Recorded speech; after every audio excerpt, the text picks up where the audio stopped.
안녕하세요. 진정호입니다. 자, 제 동영상은 유튜브에서 진정호를 검색하시거나 아니면 요 주소로 진정co.kr로 들어가시면 제 홈페이지에서 동영상 강의를 반복해서 볼 수 있고 공지사항들을 좀 올리도록 하겠습니다. 자, 제 수업이 어떻게 진행되는지 소개를 한 동영상인데요. 일단은 세 가지 약속을 하고 진행을 할게요.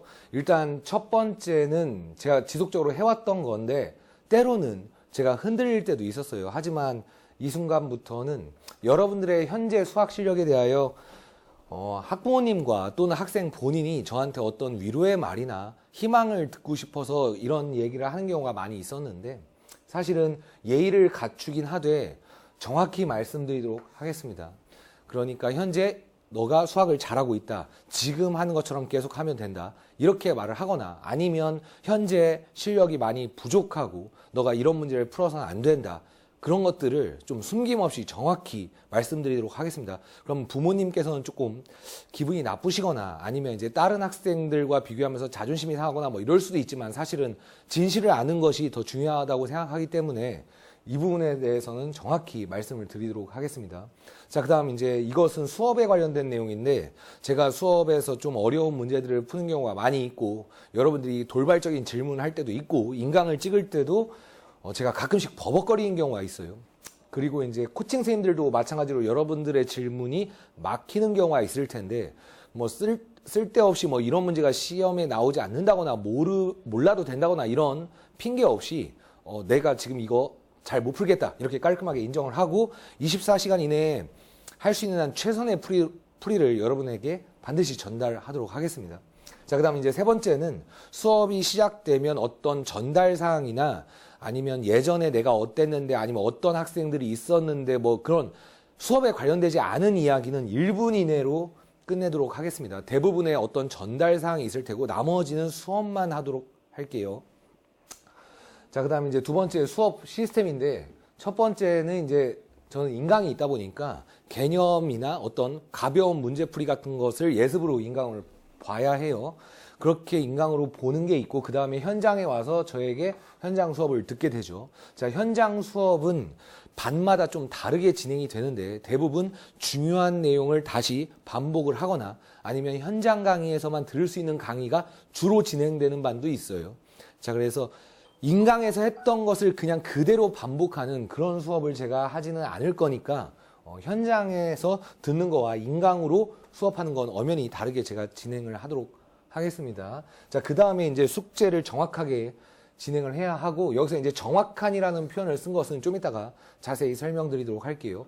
자, 그 다음에 이제 틀린 내용들을 다시 인강으로 확인을 하게 돼요. 그러니까 저는 현재 유튜브는 현재 기준으로는 대충 300개가 좀 넘는 인강이 있는데 앞으로 뭐 600, 700개 정도의 인강이 계속 쭉 올라갈 테고 계속 지속적으로 인강을 찍을 거니까 틀린 내용들은 웬만하면 인강으로 다시 복습을 해서 과제에서 모르는 부분을 인강으로 처리할 수 있게끔 할 거예요. 자, 그 다음에 이제 코칭을 하게 되는데 코칭은 이제 제가 하는 게 아니라 제 밑에 코칭 선생님들이 있어서 각 반의 난이도별로 또는 학생의 성향별로 코칭을 하는데 코칭은 무조건 1대1로 합니다. 그러니까 여러 사람들을 앉혀놓고 코칭을 하는 게 아니라 아무도 없는 독립된 코칭실에서 1대1로 질문을 받아요. 그래서 이렇게 코칭을 하고 그 다음에 이제 코칭까지 받아서 제대로 공부했는지를 테스트를 진행을 하도록 하겠습니다. 테스트 문제는 똑바로 공부하지 않으면 좋은 점수를 맞기 힘든 그렇게 테스트를 보게 될 거예요. 그냥 뭐 시간 때우기용 테스트가 아니고 여러분들이 좀 열심히 하셔야만 좋은 점수를 얻을 수 있는 그런 테스트를 보도록 할게요. 자, 그래서 다시 개념을 예습으로 해오고 현장에서 저한테 수업을 듣고 확인을 받고 그 다음에 숙제를 하시고 틀린 내용을 답지 또는 인강으로 보시고 그 다음에 코칭 선생님한테 코칭을 받고 그 다음에 테스트 보고 이렇게 진행된다고 보시면 됩니다. 자, 그 다음에 이제 인강의 활용인데 인강은 모르는 부분만 봅니다. 이게 좀 중요해요. 그러니까 제 인강을 볼 때 사실 좀 뭐 그렇게 잘생기지도 않았고 재미도 없기 때문에 제 인강을 그냥 틀어놓고 그냥 멍하니 보는 학생들이 좀 많아요. 근데 제가 그걸 원하는 게 아니라 자기가 모르는 부분, 다시 말해서 인강을 키기 전에 내가 어디 부분을 볼 것이다라는 걸 계획을 세우고 보셔야 돼요. 그냥 처음부터 쭉 보면 그냥 재미없는 그런 그냥 1인 연극하는 거 그런 거 보는 거니까 제가 그리고 어떻게 뭐 옷을 뭘 입고 외모가 어떻거나 막 이런 것들을 좀 신경 쓰지 마시고 모르는 부분만 체크를 해서 거기 부분만 인강을 빠르게 보는 걸 원칙으로 해요. 자, 그래서 제가 해봤을 때 현재까지는 제가 홈페이지에 뭐 많은 노력을 들였긴 한데 일단 유튜브가 좀 더 좋은 것 같아요. 학생이 보기에. 그러니까 호환성도 좋고 하니까 강좌별로 채널로 구분을 할 것이고 자, 이제 유튜브에서 딱딱 시간을 누르면 자기가 원하는 대로 이동하는 거, 그 스킵은 최대한 빠르게 제가 기입을 하도록 할게요. 그래서 여러분들이 모르는 걸 볼 때는 그것만 딱딱 이동해서 볼 수 있게끔 최대한 빠른 시간 안에 그걸 할 테니까 그렇게 모르는 부분을 체크해서 보시길 부탁드려요. 그리고 이제 개념 부분도 마찬가지인데 개념 부분을 볼 때도 여러분들이 개념 부분을 읽고 아는 부분이 있고 모르는 부분이 있잖아요. 그러니까 수학 실력이 많이 부족한 학생은 그냥 처음부터 끝까지 다 듣는 걸 추천을 하되 좀 잘하는 학생은 뭐 여러분들이 자주 하는 1.5배속으로 쭉 듣다가 모르는 부분만 좀 천천히 듣거나 아니면 애시당초 모르는 부분만 찾아서 그렇게 집중력 있게 보시길 추천해요. 뭐 인강을 3시간 보고 밤 새벽 4시까지 공부했다고 해서 성적이 절대 오르지 않으니까 좀 그렇게 부탁을 드리도록 하겠습니다. 자, 그 다음에 이제 제 2019년 1학기 고1 수업 시간표인데 고2하고 고3 수업 시간표는 아직도 좀 정해지지 않았어요. 좀 민감한 부분이 있어서 일단은 고1 수업 시간표만 공지를 하도록 할게요.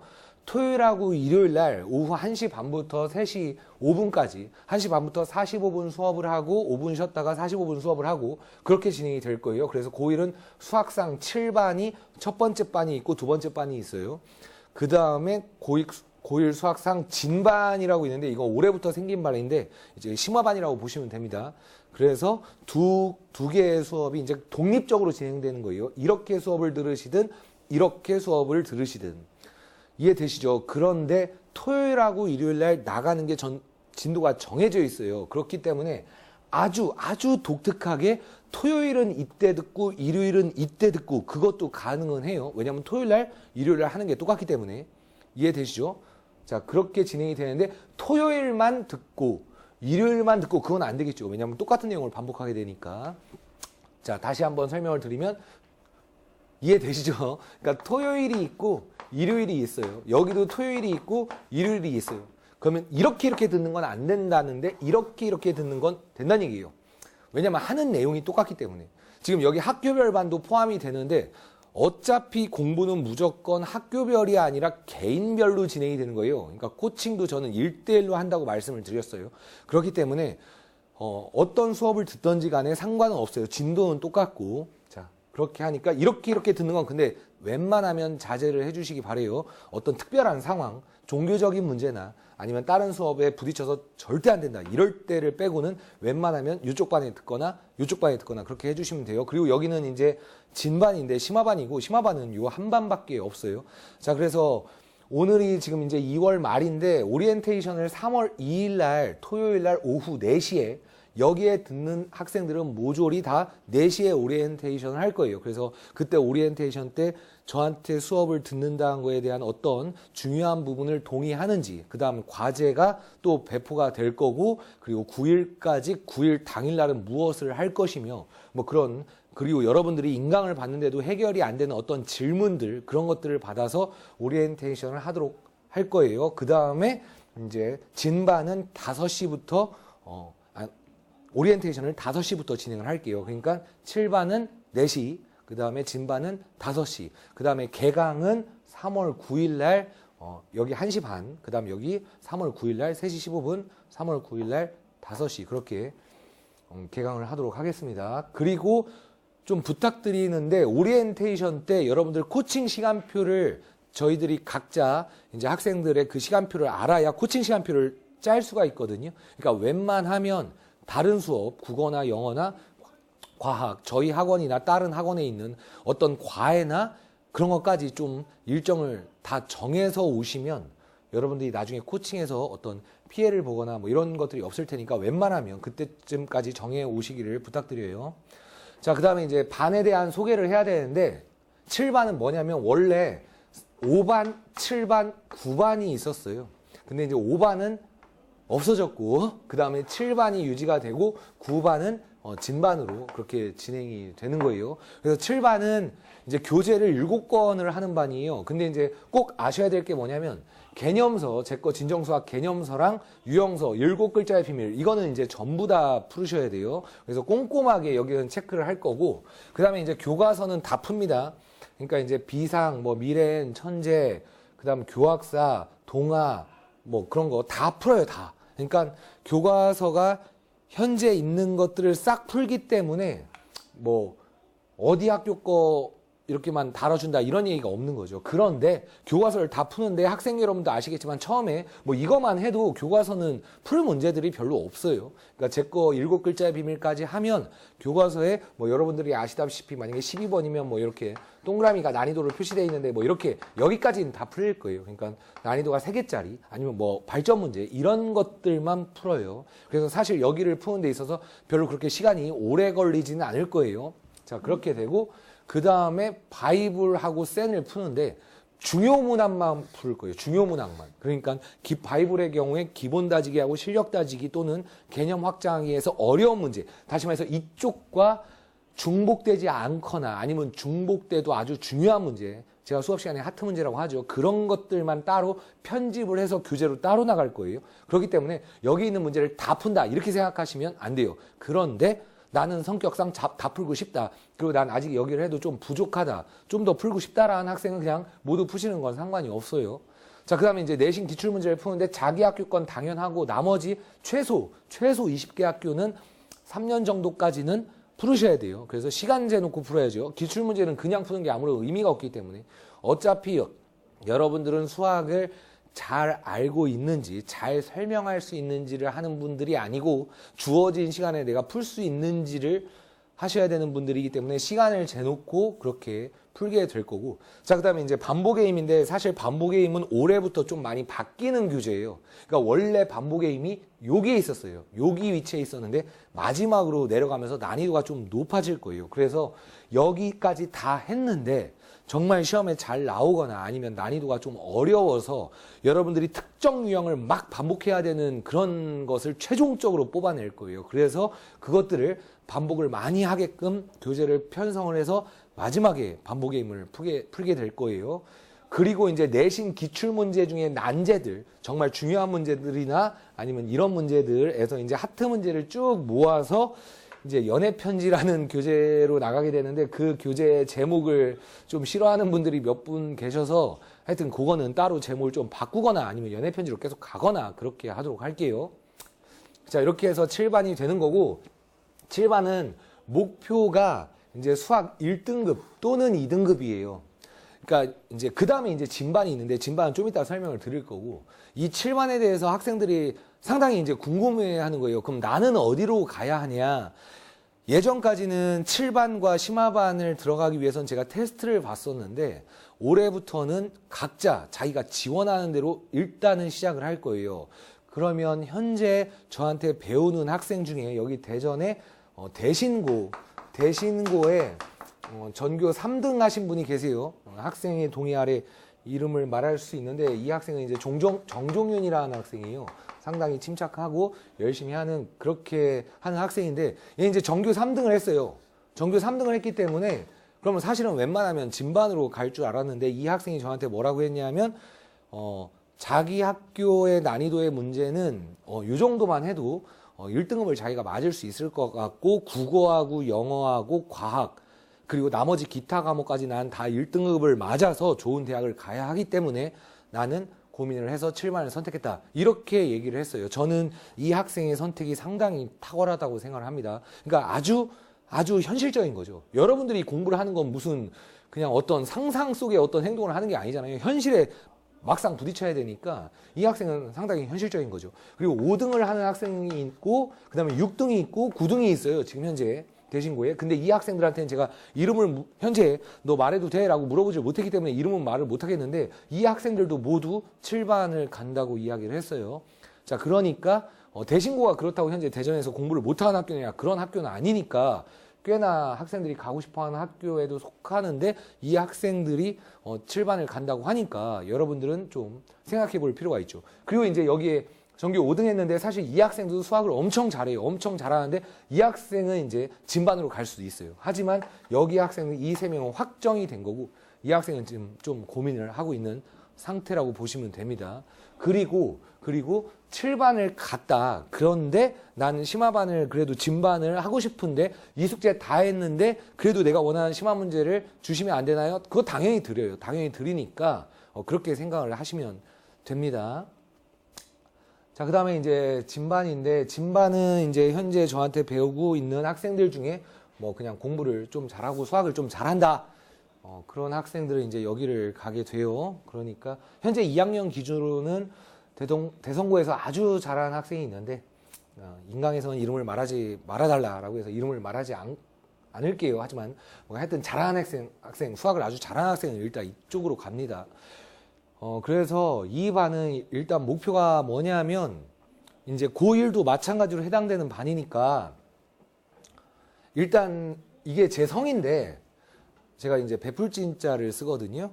그래서 진반은 저에게 배우는 학생들이 나중에 성인이 돼서 많이 베풀고 살았으면 좋겠어요. 근데 이제 베풀고 살으려면 일단 뭔가 있어야 될 거 아닙니까? 그러니까 금전적인 것도 그렇고 아니면 사회적 지위도 그렇고 좀 높은 곳에 있어야 뭔가를 베풀 수 있잖아요. 물론 가진 게 없어도 베풀 수 있지만 제가 원하는 건 다른 사람들을 도울 수 있고 그리고 금전적으로도 많은 도움을 줄 수 있고 의사가 돼서 정말 아픈 사람을 위해서 진심으로 고칠 수 있고 그런 최고의 제자들을 제가 키우고 싶은 반이라서 진반을 이름을 지었고 그리고 제가 지금까지 살아오면서 제가 올해 40인데 뭐 여러 가지 것들을 해봤지만 내가 여기에다가 내 성을 걸게 이런 적은 한 번도 없었거든요. 다른 건 많이 걸어봤는데 제 성을 건 적은 없어요. 그렇기 때문에 일단 정말 최선을 다해서 수업을 진행하도록 하겠습니다. 그리고 현재까지 제가 수업을 진행해보지 않은 독특한 형태로 수업을 진행할 것이기 때문에 열심히 하실 분들은 그냥 대충 생각을 하고 오시면 안 돼요. 그래서 일단 첫 번째는 학교와의 무관하게 1등급을 맞도록 할 거예요. 그래서 특히 여기 현재 대전 기준으로는 충고나 대성, 대덕, 보문, 중앙, 서대전고, 만년고 이쪽에서 시험이 아무리 어렵게 나와도 난 1등급을 맞겠다라고 하시면 진반을 오는 걸 추천드려요. 다른 학교는 아마 여기 오면 웬만하면 1등급을 맞을 거예요. 그런데 이쪽은 학교 시험이 좀 어렵게 나오기 때문에 특히 이제 여기 두 개의 학교는 여기는 정통적으로 좀 어렵게 나온 학교고 이쪽 학교는 또 최근에 어렵게 나오는 상황이기 때문에 이렇게 추천을 드릴게요. 자, 그리고 학생들은 그러면 뭐 얼마나 공부를 시키길래 이렇게 되냐? 시험 직전 예를 들어서 뭐 5월 3일 날 시험을 본다. 그럼 5월 1일 정도 됐을 때는 여러분들이 그 부분에 대해서 저보다 수학을 잘 하셔야 돼. 그러니까 시험 직전 기준에 해당 범위는 학생이 진정호 선생님보다 잘 푸는 것이 목표예요. 그러니까 다시 말해서 여러분들이 저보다 잘해야 된다는 얘기예요. 그러니까 제가 여러분들도 아시다시피 학교 시험을 여러분이 시험을 보고 나면 거기 정문 앞에 제가 서 있어요. 그래서 시험지를 받으러 가요. 그 시험지 받으러 가는 거에 대해서는 조금 이따 다시 설명을 해드릴 텐데 시험지를 받으러 가서 그 시험지를 받은 후 3시간 이내로 여러분의 점수를 알려드리고 제가 풀어본 다음에 학생이 실수로 틀렸는지 실력인지 그럼 그 다음에 어떻게 해야 되는지 그런 것들을 제가 정확히 피드백을 해드려요. 진반도 7반도. 근데 제가 작년에 해봤는데 충고 거는 제가 시간을 재놓고 풀었는데 다 풀지 못했어요. 충고 학생도 만점이 없고 뭐 90점 맞으면 당연히 1등급이고 80점 맞아도 1등급이고 뭐 이래요. 그런데 이제 제가 풀었을 때 하나 틀렸거든요. 그리고 이제 대성고도 마찬가지로 시간 재놓고 풀었을 때 다 풀지 못한 적도 있고 다 푸른 적도 있고 그러니까 다 맞춘 적도 있고 하나 틀린 적도 있고 그래요. 뭐 대덕고는 다 맞았고 보문고도 마찬가지로 하나 틀릴 때가 있었고 중앙고도 하나 틀릴 때가 있어요. 근데 제가 서고도 마찬가지고 아니요 이쪽은 다 맞았는데 그 외의 학교들은 다 맞춰요. 웬만하면 다 맞추는데 그러면 그걸 애들 점수로 환산을 했을 때 다 1등급이었어요. 혹시라도 왜 선생님인데 만점을 못 맞죠? 그건 여러분들이 풀어보시면 알아요. 그러니까 아마 대전 시내에서 똑같이 시간 재면 안 되죠. 45분 재놓고 하거든요. 저 OMR 카드를 안 하니까. 그래서 충고는 70분이니까 65분 재놓고 푸는데 뭐 모든 학교를 다 맞출 수 있는 선생님이 과연 있을까 뭐 그렇게 생각을 합니다만 하여튼 전 그래요. 근데 전 다 1등급이었어요. 그럼 그 말은 뭐냐면 저보다 잘하면 1등급을 맞는 거죠. 자, 그러니까 그 상태를 만들 거예요.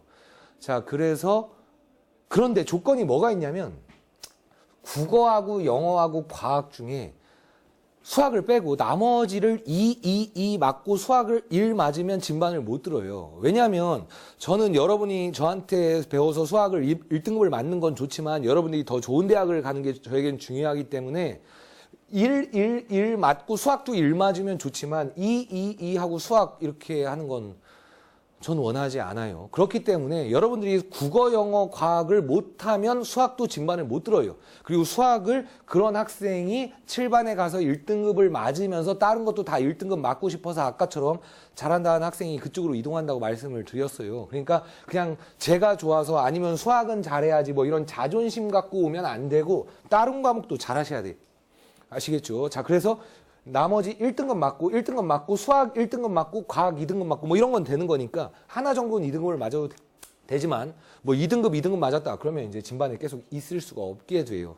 자, 그리고 현장에서 수업을 할 때 숙제를 안 하는 건 진반에서는 가정 사실에 없어요. 그러니까 가정을 하지 않아요. 그러니까 진반 학생들이 제 숙제를 안 해온다는 건 그냥 애시당초 생각을 하고 있지 않기 때문에 숙제를 해오지 않으면 바로 다른 반으로 이동을 하게 될 거예요. 그러니까 숙제를 다 해오는 것은 당연하고 예를 들어서 제가 전날 뭐 사람들이랑 술을 마시거나 수업 준비를 똑바로 안 했으면 여러분들의 날카로운 질문 앞에 제가 그냥 당황을 하고 맨 처음에 약속드린 것처럼 어리버리 돼가지고 막 못 풀겠다 이런 걸 계속 하면 여러분들이 당연히 화가 나겠죠. 그러니까 내가 선생님처럼 열심히 하겠다고 준비를 해왔는데 왜 수업 준비를 이런 식으로 할 거냐라는 그런 여러분들의 자세가 그게 제가 원하는 자세예요. 그러니까 긴장을 하지 않고 수업을 할 수 없는 그런 반.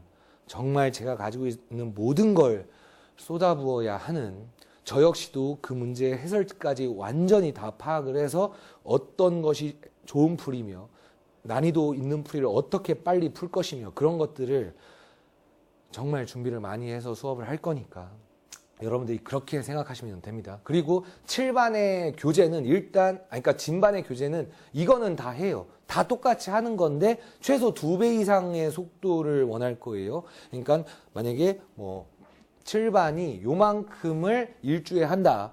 그러면 진반은 한 이만큼을 일주에 하고 이 전체를 7반이 한 달에 한다. 그럼 진반은 2주 안에 끝내고 다른 것들을 진행할 거예요. 자, 그러니까 이 정도 설명했으면 충분히 이해가 될 거라고 보고 1등급 수학에서 새로운 문항이 추가돼요. 7개의 교재에다가 1등급 수학에서 어려운 문항 그리고 절대 등급에서 어려운 문항 그리고 여러분들이 알고 있는 블랙라벨에서 좀 새롭고 어려운 문항 그런 것들만 따로 풀 거예요. 다 풀지 않아요. 왜냐하면 중복된 문제들이 있기 때문에. 그 다음에 이제 모의고사 4점짜리 중에서도 역시 어려운 문제만 그렇게 풀도록 할게요.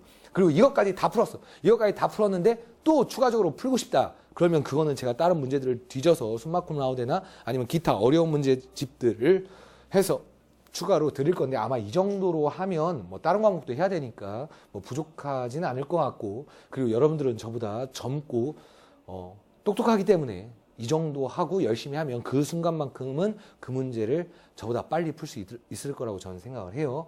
자, 그러면 이 정도로 안내해드렸으면 이해가 될 거라고 보고 자, 그 다음에 이제 숙제에 관한 얘기입니다. 이제 숙제를 완료한다는 게 무슨 의미냐면 일단 개념서는 개념 박스의 내용을 완벽히 숙지하고 필기를 다 하는 걸 뜻해요. 그러니까 제가 인강에서 하는 필기나 현장에서 하는 필기를 완벽히 해야 하고 그 다음에 이제 대부분 다 문제풀이죠. 문제풀이를 했을 경우에는 문제만 풀고 저 숙제 다 했어요 하면 그냥 바로 숙제 안 한 걸로 체크해요.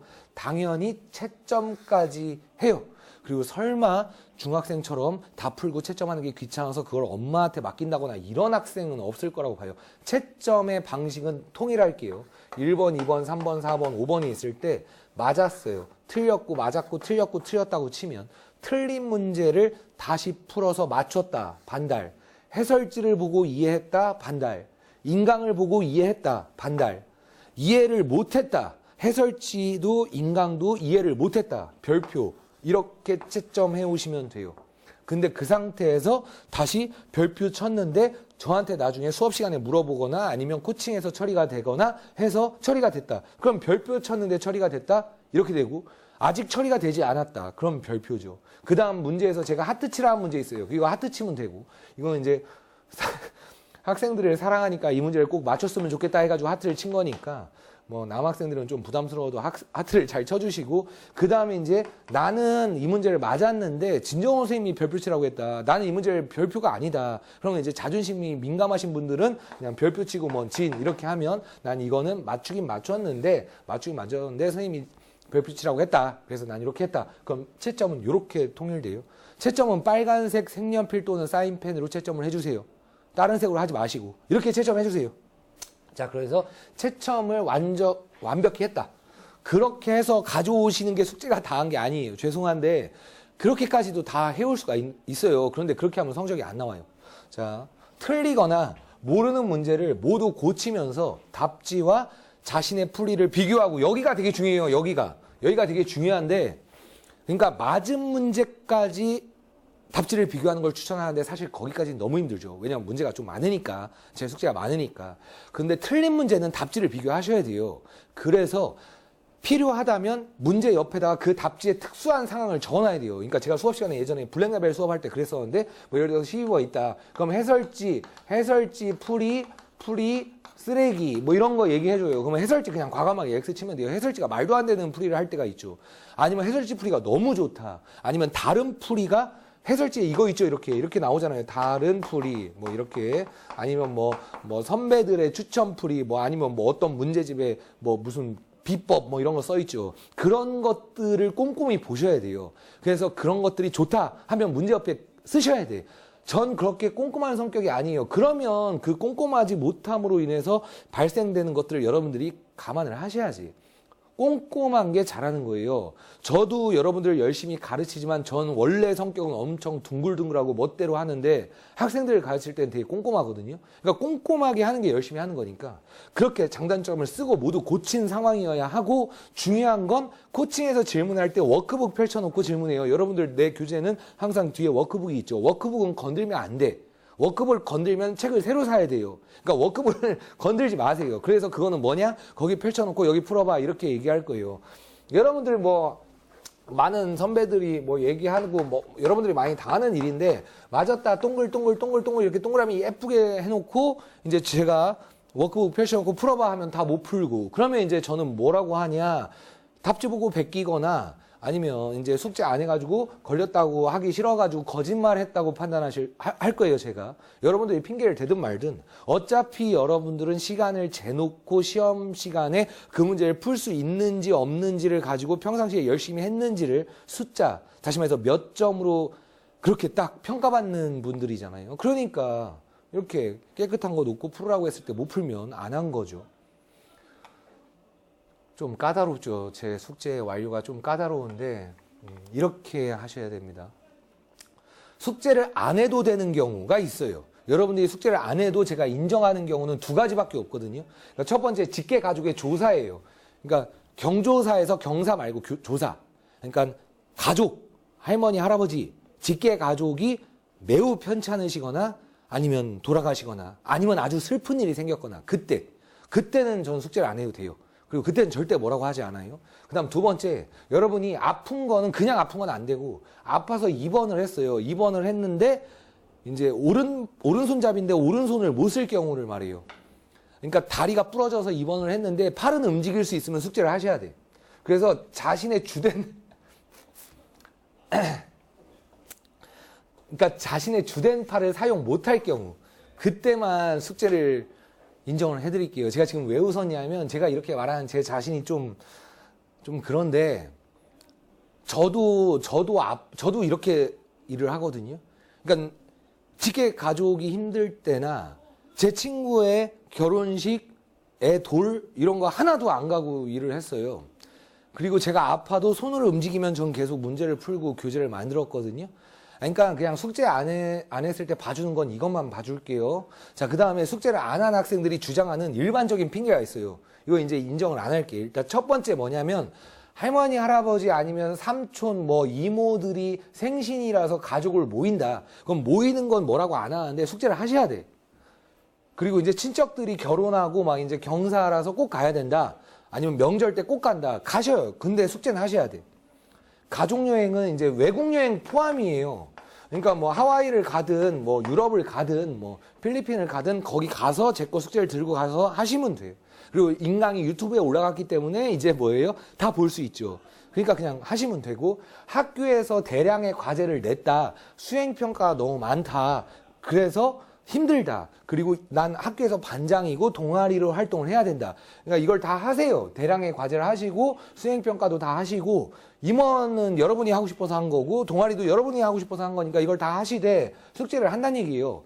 이걸 봐주기 시작하면 무슨 일이 벌어지냐면 여러분이 수행평가를 실제로 했는지 거짓말을 했는지, 그래서 그 수행평가를 열심히 했는지를 제가 확인할 수가 없고, 사실 이게 여러분들의 가장 만만한 거. 뭐, 선생님 수행평가가 너무 많아서 저 진짜 학교 다니기 싫을 정도고 미칠 것 같아요. 저 돌아버릴 것 같아요. 근데 숙제는 하셔야 돼. 그리고 또 이제 그런 거 있어요. 그냥 아픈 거. 어디가 아픈지 모르겠어요. 그냥 아프대요. 몸이 안 좋대. 뭐 여학생들은 맨날 아프죠. 남학생들도 그냥 아프대. 머리가 아프대요. 아니면 막 아파서 못 나가겠다 밖에. 그러면 제가 아까 말했죠. 오른팔 또는 왼팔을 사용할 수 있으면 아픈 건 알겠는데 숙제는 하셔야 돼. 개인적인 슬럼프 뭐 어떻게 이거 뭐 요즘 공부하기 싫다. 그래서 숙제를 줄여달라 안 되죠. 자, 그래서 여러분들이 이제 숙제를 이렇게 안 하게 되면 이것들은 제가 작년까지 인정을 해드렸어요. 왜냐하면 전 학생들을 사랑하고 학생들의 그런 것들을 들어주고 싶은데, 여기를 들어주게 되면 뭐가 생기냐면 차별이 생겨요. 그러니까 왜 얘는 이거 봐주고 난 안 봐주냐, 막 이런 것들이 생기기 때문에 그냥 통일을 할게요. 자, 그리고 이제 숙제를 안 하거나 이제 능력이 못 되는 거죠. 진반에 왔는데 이 숙제를 다 못 하거나 막 이런 일이 벌어질 수가 있죠. 그러면 이제 반 이동을 하는데, 제가 저번에 잠깐 말씀드렸는데 여러분들이 좀 웃던데, 실제로 여러분들이 그런 상황에 처하면 좀 웃음은 나오지 않을 거예요. 그러니까 이제 저한테 수업을 듣는 학생들은 자기가 목표 대학이 어디다 이런 것들을 적게 돼 있어요. 현재 나의 등급이 어떻고 내가 어디 대학을 가겠다. 근데 여러분들이 숙제를 안 했어. 그렇게 해놓고도 열심히 안 했어. 그러면 그냥 귀여울지도 모르는 하여튼 이 옐로 카드를 드릴 거예요. 그러니까 너는 가서 너 반 이동해 막 이렇게 말하면 사실 여러분들 막 기분 나쁘고 막 이러니까 그냥 조용히 이걸 편지 봉투에 담아서 드릴 거예요. 그러면 이제 진반은 그냥 다음 주부터 7반으로 가는 거예요. 그게 싫으면 그만두시면 돼요. 그러니까 진반은 그냥 옐로 카드 하나 받으면 7반으로 가는 거고, 7반 애들은 이제 숙제를 몇 번 안 하면 그렇게 한다. 그거는 좀 제가 좀 고민을 해볼게요. 그래서 숙제를 몇 번 안 하거나 아니면 수업 태도가 안 좋거나 그냥 자꾸 핑계대고 막 이러면 일단 드리면, 이게 뭔 뜻이냐면 제가 일단 한번 학생을 내보냈다 이렇게 생각을 할 거예요. 제 입장에서 너 일단 나가라고 한 거야 이게. 그러니까 여러분이 받아들이고 장난으로 받아들이지 말고, 아, 선생님이 나한테 이제 수업을 그만 나오라는 거구나. 그러니까 진짜 똑바로 열심히 해야 되겠다. 이렇게 생각을 하시면 되고, 이제 나가라고 할 때는 또 역시 나가 하면 여러분이 기분 나쁘니까 이렇게 편지 봉투를 이렇게 빨간색으로 드릴게요. 그러면 이제 나가시면 되고 다시 수업에 받지는 않을 거예요. 그리고 저는 이제 그 학생들을 저한테서 수업을 듣다가 자기가 그만두거나 제가 내보낸 학생들을 제 집에 제 책상 옆에다 이름을 다 붙여놔요. 그래서 한 명 한 명을 저는 생각을 해요. 그래서 이 학생은 숙제가 많다고 해서 그만뒀고, 이 학생은 태도가 안 좋아서 그만두라 했고, 내가 과연 이 학생을 위해서 정말 열심히 했냐, 그리고 네가 정말 잘못한 건 아니냐, 그런 생각을 제가 많이 반성을 하고 막 이러거든요. 그러니까 여러분은 저를 욕하면서 떠나도 저는 여러분에 대해서 계속 생각을 하고 그랬었어요. 지나간 많은 학생들한테. 그리고 내가 더 무엇을 열심히 해야 되냐 이런 생각을 하기 때문에, 여하튼 숙제를 안 해서 반 이동을 할 때는 토달지 말고 그냥 하라는 대로 조용히 이동을 하시면 되고, 거기에 대해서 어떤 특정 학생을 좋아하거나 싫어하거나 이런 개인적인 감정이 절대 없고, 누구는 봐주고 누구는 안 봐주고 이런 거 없으니까 그렇게 생각을 해주시면 돼요. 자, 그 다음에 이제 코칭 시스템이 이제 상당히 중요한데, 여기서부터가 이제 또 중요한 게 뭐냐면, 수업은 저는 인원이 상관이 없어요. 그러니까 5명이 수업을 하든 20명이든 30명이든 저는 하는 행동이 똑같아요. 그리고 아까 처음에 말씀드렸듯이 수업 시간에 딴 얘기를 안 한다고 했기 때문에 수업만 할 거예요. 그러니까 인원이 상관이 없어요. 그리고 더 적은 인원이라고 해서 그 애들이 저한테 더 성적이 잘 나오는 게 아니에요. 제가 해보니까 실제로 예전에 579반에서 여기 없었던, 여기 반은 애들이 4명이었는데 이 애들이 제일 공부를 못했고, 여기 애들이 훨씬 많은데 얘네가 공부를 더 잘했기 때문에 인원은 상관이 없어요. 그런데 코칭은 1대1로 해야 돼요. 코칭은 1대1로 안 하면 안 하는 거랑 똑같아. 그러니까 코칭이 뭐냐면 질문을 받는다는 얘기예요. 그리고 아주 가끔씩 나중에 일정이 바빠가지고 제가 코칭을 할 때가 있거든요. 그러니까 코칭 선생님이 코칭을 하는 게 아니라 제가 직접 코칭을 할 때가 있어요. 그럼 여러분들이 이제 많이 좀 괴롭고 기분이 나쁠 텐데 하여튼 코칭을 제가 할 때도 있는데 코칭은 1대1로만 진행을 해요. 왜? 왜냐면 이건 이제 질문이거든요. 질문을 해야 되는 거기 때문에 여러분들 그런 거 있잖아요. 현장에서 이제 있는데 갑자기 이거 딱 물어봤어요. 그러면 아는 거면 상관이 없는데 원래 초등학교 때는 대답을 잘하고 중학교 때도 잘하다가 고등학교 때 오면 점점 난이도가 올라가면서 여러분들이 대답을 잘 하기가 힘들죠. 아니면 질문을 하기가 싫은 거죠. 왜? 일단 창피하니까. 난 쪽팔리다 이거죠. 나의 단점을 드러내기 싫다. 왜 저것도 모르냐 이럴까 봐. 그리고 이제 남한테 피해주기 싫다. 왜? 나는 모르는데 다른 애들 다 아는데 쟤 왜 저거 왜 묻지 해가지고 남한테 피해주기 싫다. 그것도 뭐였냐면 그거 말고 그냥 귀찮은 게 있어요. 그러니까 그냥 질문하기가 귀찮은 거예요. 그렇기 때문에 여러분들은 수업에서 질문을 하지 않아요. 보통. 그리고 인강을 제가 찍으면 여러분들은 무슨 석고상처럼 가만히 있어요. 그래서 제가 틀리는 것을 도와주지도 않고 그냥 가만히 그냥 있단 말이에요. 그러니까 현장에서 질문을 못 하죠. 그런데 그 애들을 두세 명을 모아놓고 질문을 해도 그거 똑같아요. 그러니까 아무리 친해도 특히 여학생들 같은 경우에는 사실 또 그런 자존심이 더 좀 센 경향이 있거든요. 남학생들은 내가 모르는 거 그냥 물어보지 뭐 막 이런 식이 있는데 또 여학생들은 또 자존심을 부여가지고 아니면 제가 남자 선생님이라서 그런지 몰라도 하여튼 여학생들은 더 질문을 안 해요. 그리고 이제 남학생하고 여학생을 같이 앉혀놓다 그러면 죽어도 질문을 안 해. 모르는 게 없다고 해요. 그래놓고선 시험 뭐 70점 맞고 막 이런. 그러니까 결국은 코칭은 무조건 1대1로 해야 돼요. 질문을 받는 건 1대1로 해야만 가치가 있다고 전 봐요. 그렇기 때문에 코칭은 1대1로만 진행을 할 거예요. 아예 코칭을 안 하면 안 할까? 그냥 여러 명 앉혀놓고 질문을 안 해요. 그 다음 두 번째.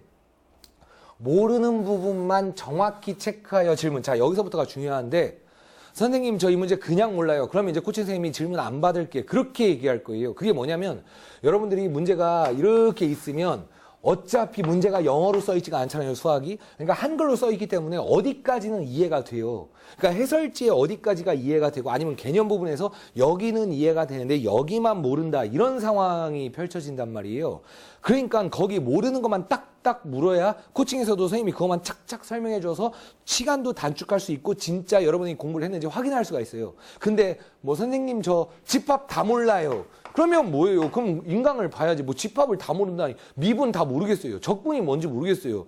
저 너무 뭐 경우의 수가 싫어요. 막 이렇게 얘기하면 여기선 처리가 안 돼요. 그러니까 그거는 코칭 선생님한테 여러분한테 과외를 해달라는 건데 과외가 아니기 때문에 여러분이 먼저 공부를 다 하고 질문만 처리하는 거예요. 그리고 만약에 정해진 시간에서 질문이 처리가 할 게 없다. 그러면 이제 코칭 선생님이 중요한 거 위주로 딱딱 물어서 확인을 할 거고 여러분들이 코칭 준비를 똑바로 해왔는지 그리고 질문했을 때 정확히 처리를 하는지를 다 체크하게 돼 있어요. 그래서 코칭 선생님이 거기서 만약에 거짓말 했다가 난리가 나고 그러니까 여러분들이 코칭 준비를 똑바로 해오셔야 돼. 그 다음 개인별로 가능한 코칭 시간이 다르죠. 그러니까 내가 코칭 시간을 이때 할 테니까 여러분은 이때 받아 이게 아니고 여러분한테 다 맞춰 드릴게.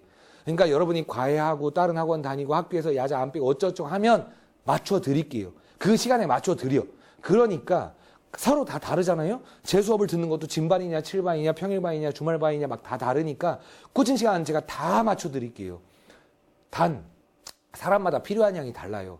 그러니까 1시간 했는데 난 1시간 동안 앉아있기가 싫어요. 그냥 30분만 코칭하고 갈 수가 있어요. 대부분 제가 지금까지 경험해봤을 때 공부를 잘하는 학생은 코칭 시간이 많이 필요 없어요. 그리고 또 아주 못하는 학생도 시간이 필요가 없어요. 왜냐하면 안 하시기 때문에.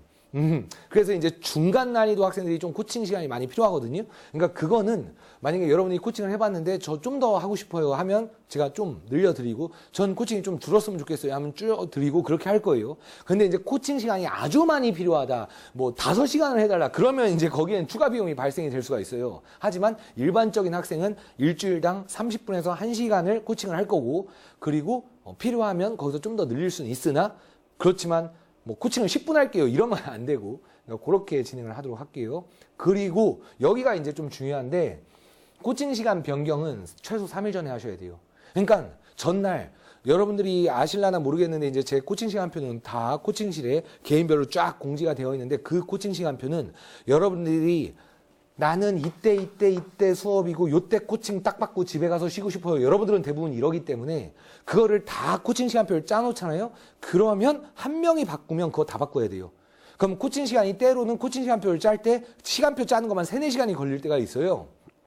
때로는 다 짜놨는데 선생님 저 그때 코칭 안 되는데요. 그러면 그 짜놓은 시간표를 막 찢어버리고 싶고 막 이럴 때가 있어요.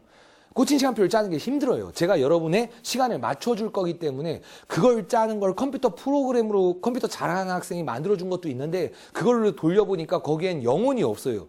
그러니까 코칭 시간표를 이때 얘를 위해서 이렇게 짜야 되는데 그게 아니라 빈 시간만 따다닥 컴퓨터가 돌아가면서 짜기 때문에 거기에는 애들에 대한 배려가 없어요. 그러니까 코칭 시간표는 그냥 수동으로 짜야 돼요. 제가 해보니까. 그러니까 코칭 시간표를 다 짰는데 거기서 갑자기 저 오늘 안 돼요. 그러면 이제 어떤 일이 벌어지냐면 그 빈 시간을 그냥 이렇게 쉬면 되는 게 아닌데 그게 아니라 필요한 시간이 필요한 애들이 있어요.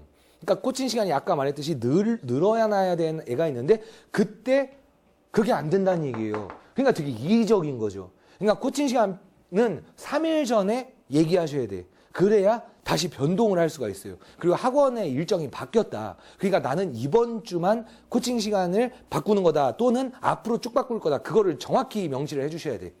제가 1년 동안 코칭을 해봤을 때 여러분들이 갑이었어요. 내가 그렇게 해줬어요. 하지만 이건 나중에 사태가 심각해지더라고요. 그래서 최소 3일 전에 말하셔야 돼. 그리고 코칭 시간을 약속으로 어겼어. 그리고 코칭을 똑바로 안 해. 그러면 코칭을 뺄 거예요. 그럼 그때 가서 죄송해요 막 이런 말 필요 없고 말로 하지 말고 행동으로 하셔야 되기 때문에 코칭 시간표에 여러분이 딱딱딱 안 오거나 코칭 선생님들은 저한테 엄청난 압박을 받아요.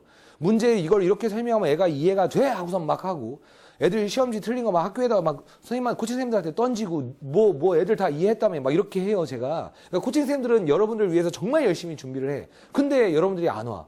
그건 뭐예요? 그냥 바로 코칭에서 뺄 거고 딴 사람으로 채워지는 순간 코칭 다시 돌아오려면 최소 한 달 필요해요. 그러니까 여러분들이 알아서 약속을 지키시고 제가 여러분한테 그냥 수업 들을 때 코칭비를 따로 받는 게 아니잖아요.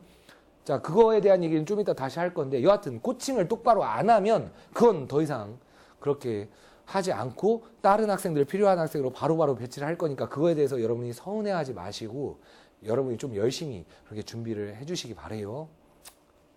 빠진 수업의 보강 없어요. 여러분이 수업을 빠지면 보강을 안 해. 왜? 일단 시간이 없어요. 시간이 없고 저는 제가 수업을 빠질 일은 없어요. 그러니까 선생님들하고 코칭 선생님들이 다 준비를 하고 있는데 여러분이 수업을 빠져놓고 나중에 보강을 해달라.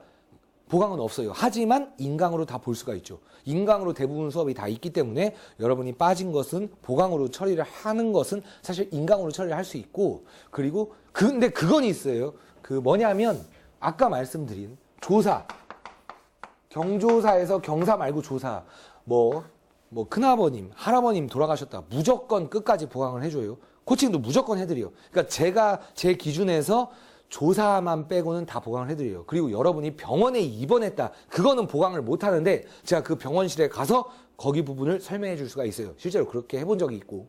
그런데 매 시간 그렇게는 못 하죠. 근데 어차피 여러분 입원하면 인강을 볼 수 있기 때문에 그렇게 보시면 되고 누워서 컴퓨터 게임, 핸드폰 게임을 하는데 인강을 못 본다는 건 말이 안 되죠. 그러니까 조사로 빠진 건 보강을 다 해드려요. 코칭도 다, 더블로 다 해드려요. 근데 그거 빼고는, 다른 건 보강을 하지 않습니다. 그렇게 되고, 수강료에 대한 부분도, 이제 얘기가 들어가야 되는데, 수강료도 여러분이 빠진 건 그냥 연장되거나 이런 게 없어요.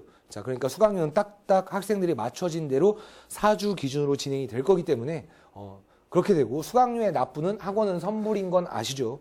그러니까 수강료를 내지 않으면 상담실에서 누가 수강료를 안 내고 미납이다 이런 게 저한테 전달이 되는데 전 그 얘기를 듣기가 상당히 싫고 잘 쳐다보지도 않아요 사실. 근데 어느 날 좀 봤는데 자꾸 수강료가 밀렸다 이런 것들은 좀 그러니까 돈 얘기는 최대한 안 했으면 좋겠고 그리고 환불은 여러분들이 여기 학원에서 정한 그 규정대로 환불 처리가 될 거예요. 그만두게 됐을 때. 근데 이제 저한테 나가라고 얘기를 들었다. 그럴 일이 없었으면 좋겠는데 만약에 4주치를 냈는데 이만큼 수업을 했다. 그럼 만약에 어디 기준부터 환불이 안 된다. 뭐 이런 게 있는데 저는 그냥 제가 그만두러 갈 때는 싹 환불을 해드리니까 그렇게 아시면 되고 그리고 이제 교재비는 매번 교재마다 여러분들이 아시다시피 제가 교재비가 상당히 싼 편이에요. 제작비도 안 받고 있어요. 거꾸로 드리고 있어요. 여러분. 그러니까 깎아준다는 게 제작비가 막 7,000원이면 6,000원 받고 5,500원이면 5,000원 받고 그래요. 근데 이제 교재비를 매번 걷는 건 너무 힘들어요. 그리고 또 여러분들이 돈을 그때그때 내지 않고 아니면 언제 냈다고 막 우기고 아니면 실제로 코칭 선생님들이 실수를 하거나 막 이럴 수가 있기 때문에 교재비는 선불로 10만 원 또는 5만 원 뭐 이런 식으로 받아요. 7반 같은 경우에는 5만 원 정도를 받을 수가 있고 진반은 교재가 많기 때문에 선불로 10만 원을 받고 교재를 받으면 그 교재를 여러분이 받은 걸 체크를 하게 돼 있어요. 그래서 이제 여러분들 뭐 핸드폰 알처럼 적립이 되어 있는 거예요. 그래서 내가 만약에 10만 원을 냈는데 교재가 7,000원짜리를 10개를 샀다. 그러면 7만 원을 냈으니까 아직 3만 원이 남아 있는 거고 그거는 매번 다 확인시켜 드리고 저는 돈 문제는 아주 깔끔한 편이기 때문에 정확히 체크를 해서 여러분들이 나중에 그만둘 때 교재비는 정확히 남은 걸 환불을 해드리니까 그렇게 생각을 하시면 됩니다. 그래서 뭐 이쪽은 지금까지 아무런 불만이 나왔던 얘기가 아니니까 여러분들이 이렇게 알고 계시면 될 것 같아요. 그 다음 생활 규칙에 관한 건데 생활 규칙은 사실 제가 상당히 약화가 됐거든요. 예전에는 여러분들이 못하는 것들이나 해야 되는 것들이 좀 많았었는데 제가 좀 느낀 바가 있어가지고 생활 규칙은 많이 좀 바뀌었어요. 첫 번째, 그러니까 요 세 가지 정도만 좀 잘 지켜주시면 돼요. 일단 저는 인강실이 있는데 인강을 보지 않고 다른 것들을 보는 분들이 계세요.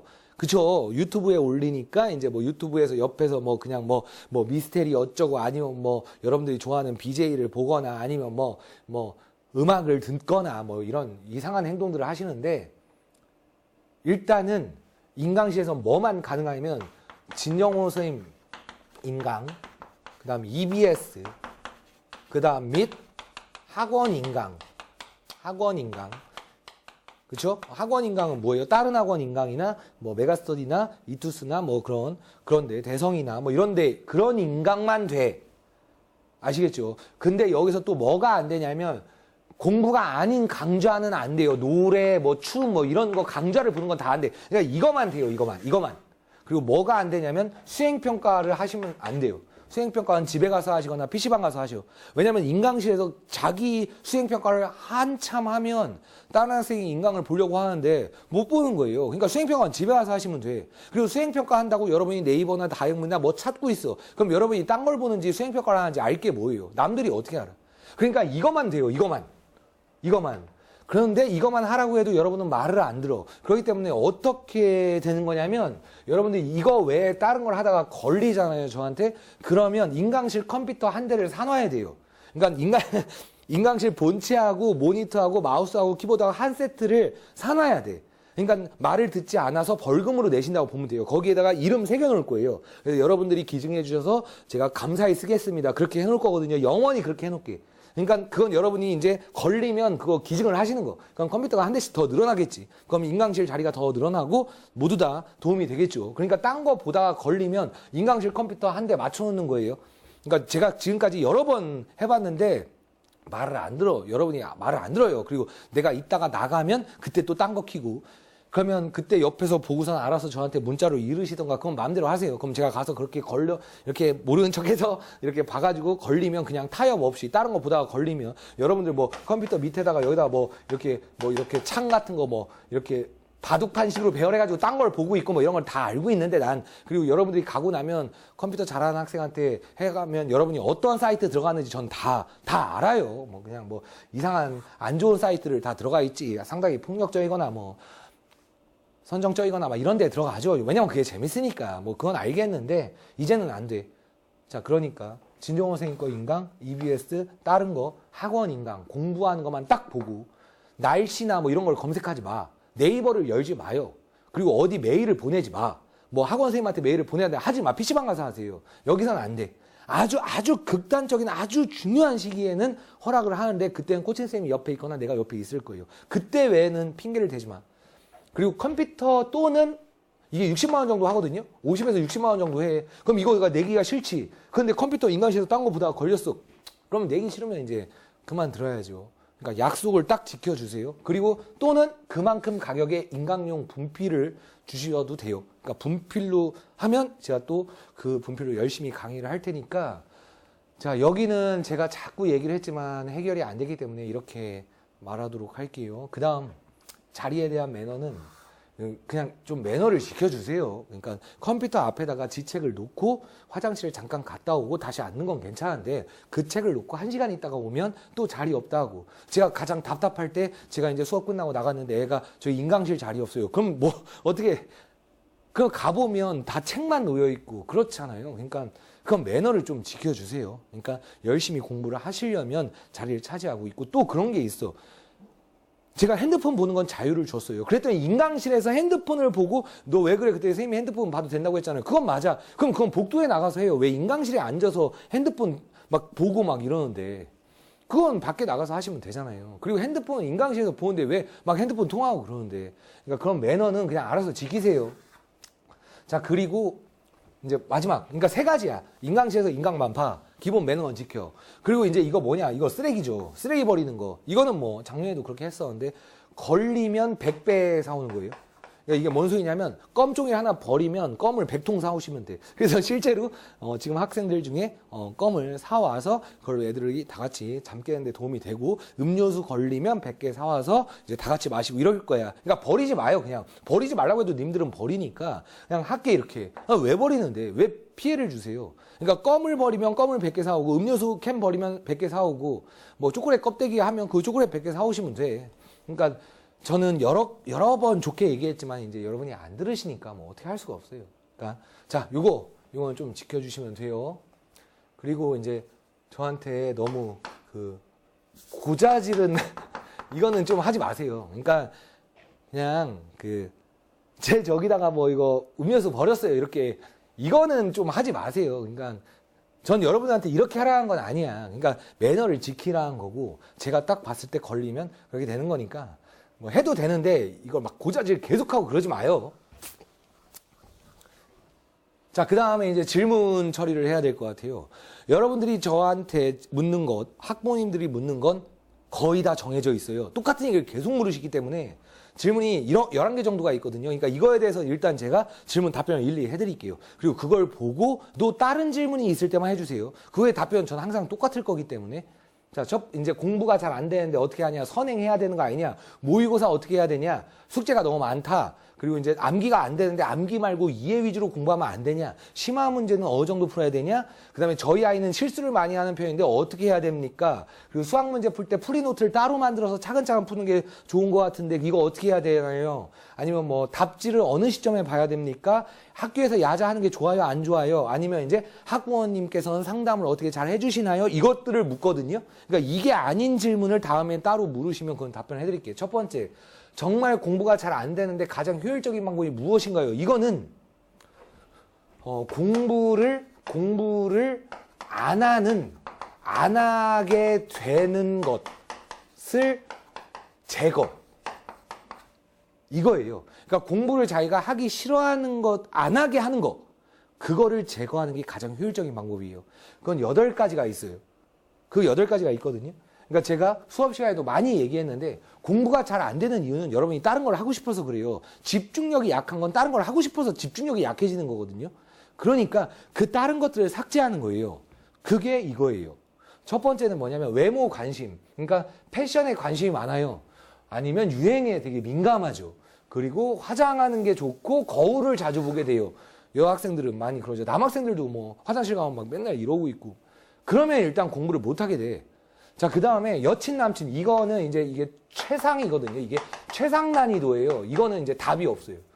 그러니까 여친, 남친이 생기면 이거는 뭐 제가 별짓을 다 해봤는데 이건 답이 없고. 그 다음에 게임은 폰게임하고 PC게임. 폰게임도 어마어마하죠. 폰게임 시장이 어마어마하니까. 그러니까 여러분들이 폰으로 게임하거나 PC를 게임하거나. 자, 그 다음 4번째 유튜브 동영상 보면서 시간 보내기. 이거 엄청나죠. 그 다음에 페이스북, 인스타, 트위터에서 글을 올리진 않고 주로 읽어요, 여러분들. 이런 거. 그리고 이제 난 이거는 다 안 하는데 나는 웹툰은 봐요. 이런 거. 자, 그리고 이제 드라마가 좋아하고 혹시 수업 학원이라서 못 보면 다운을 받아서 본다. 이제 일본 거, 미국 거, 뭐 이제 뭐 영드 뭐 이런 거 보죠. 그 다음에 이제 쉬는 날 친구들이랑 시내 나가서 그냥 뭐 이유 없이 떠들죠. 뭐 옷을 사러 다니거나 뭐 그런 거. 자, 그럼 여기서 3개 이상을 하면 공부를 못 하게 돼.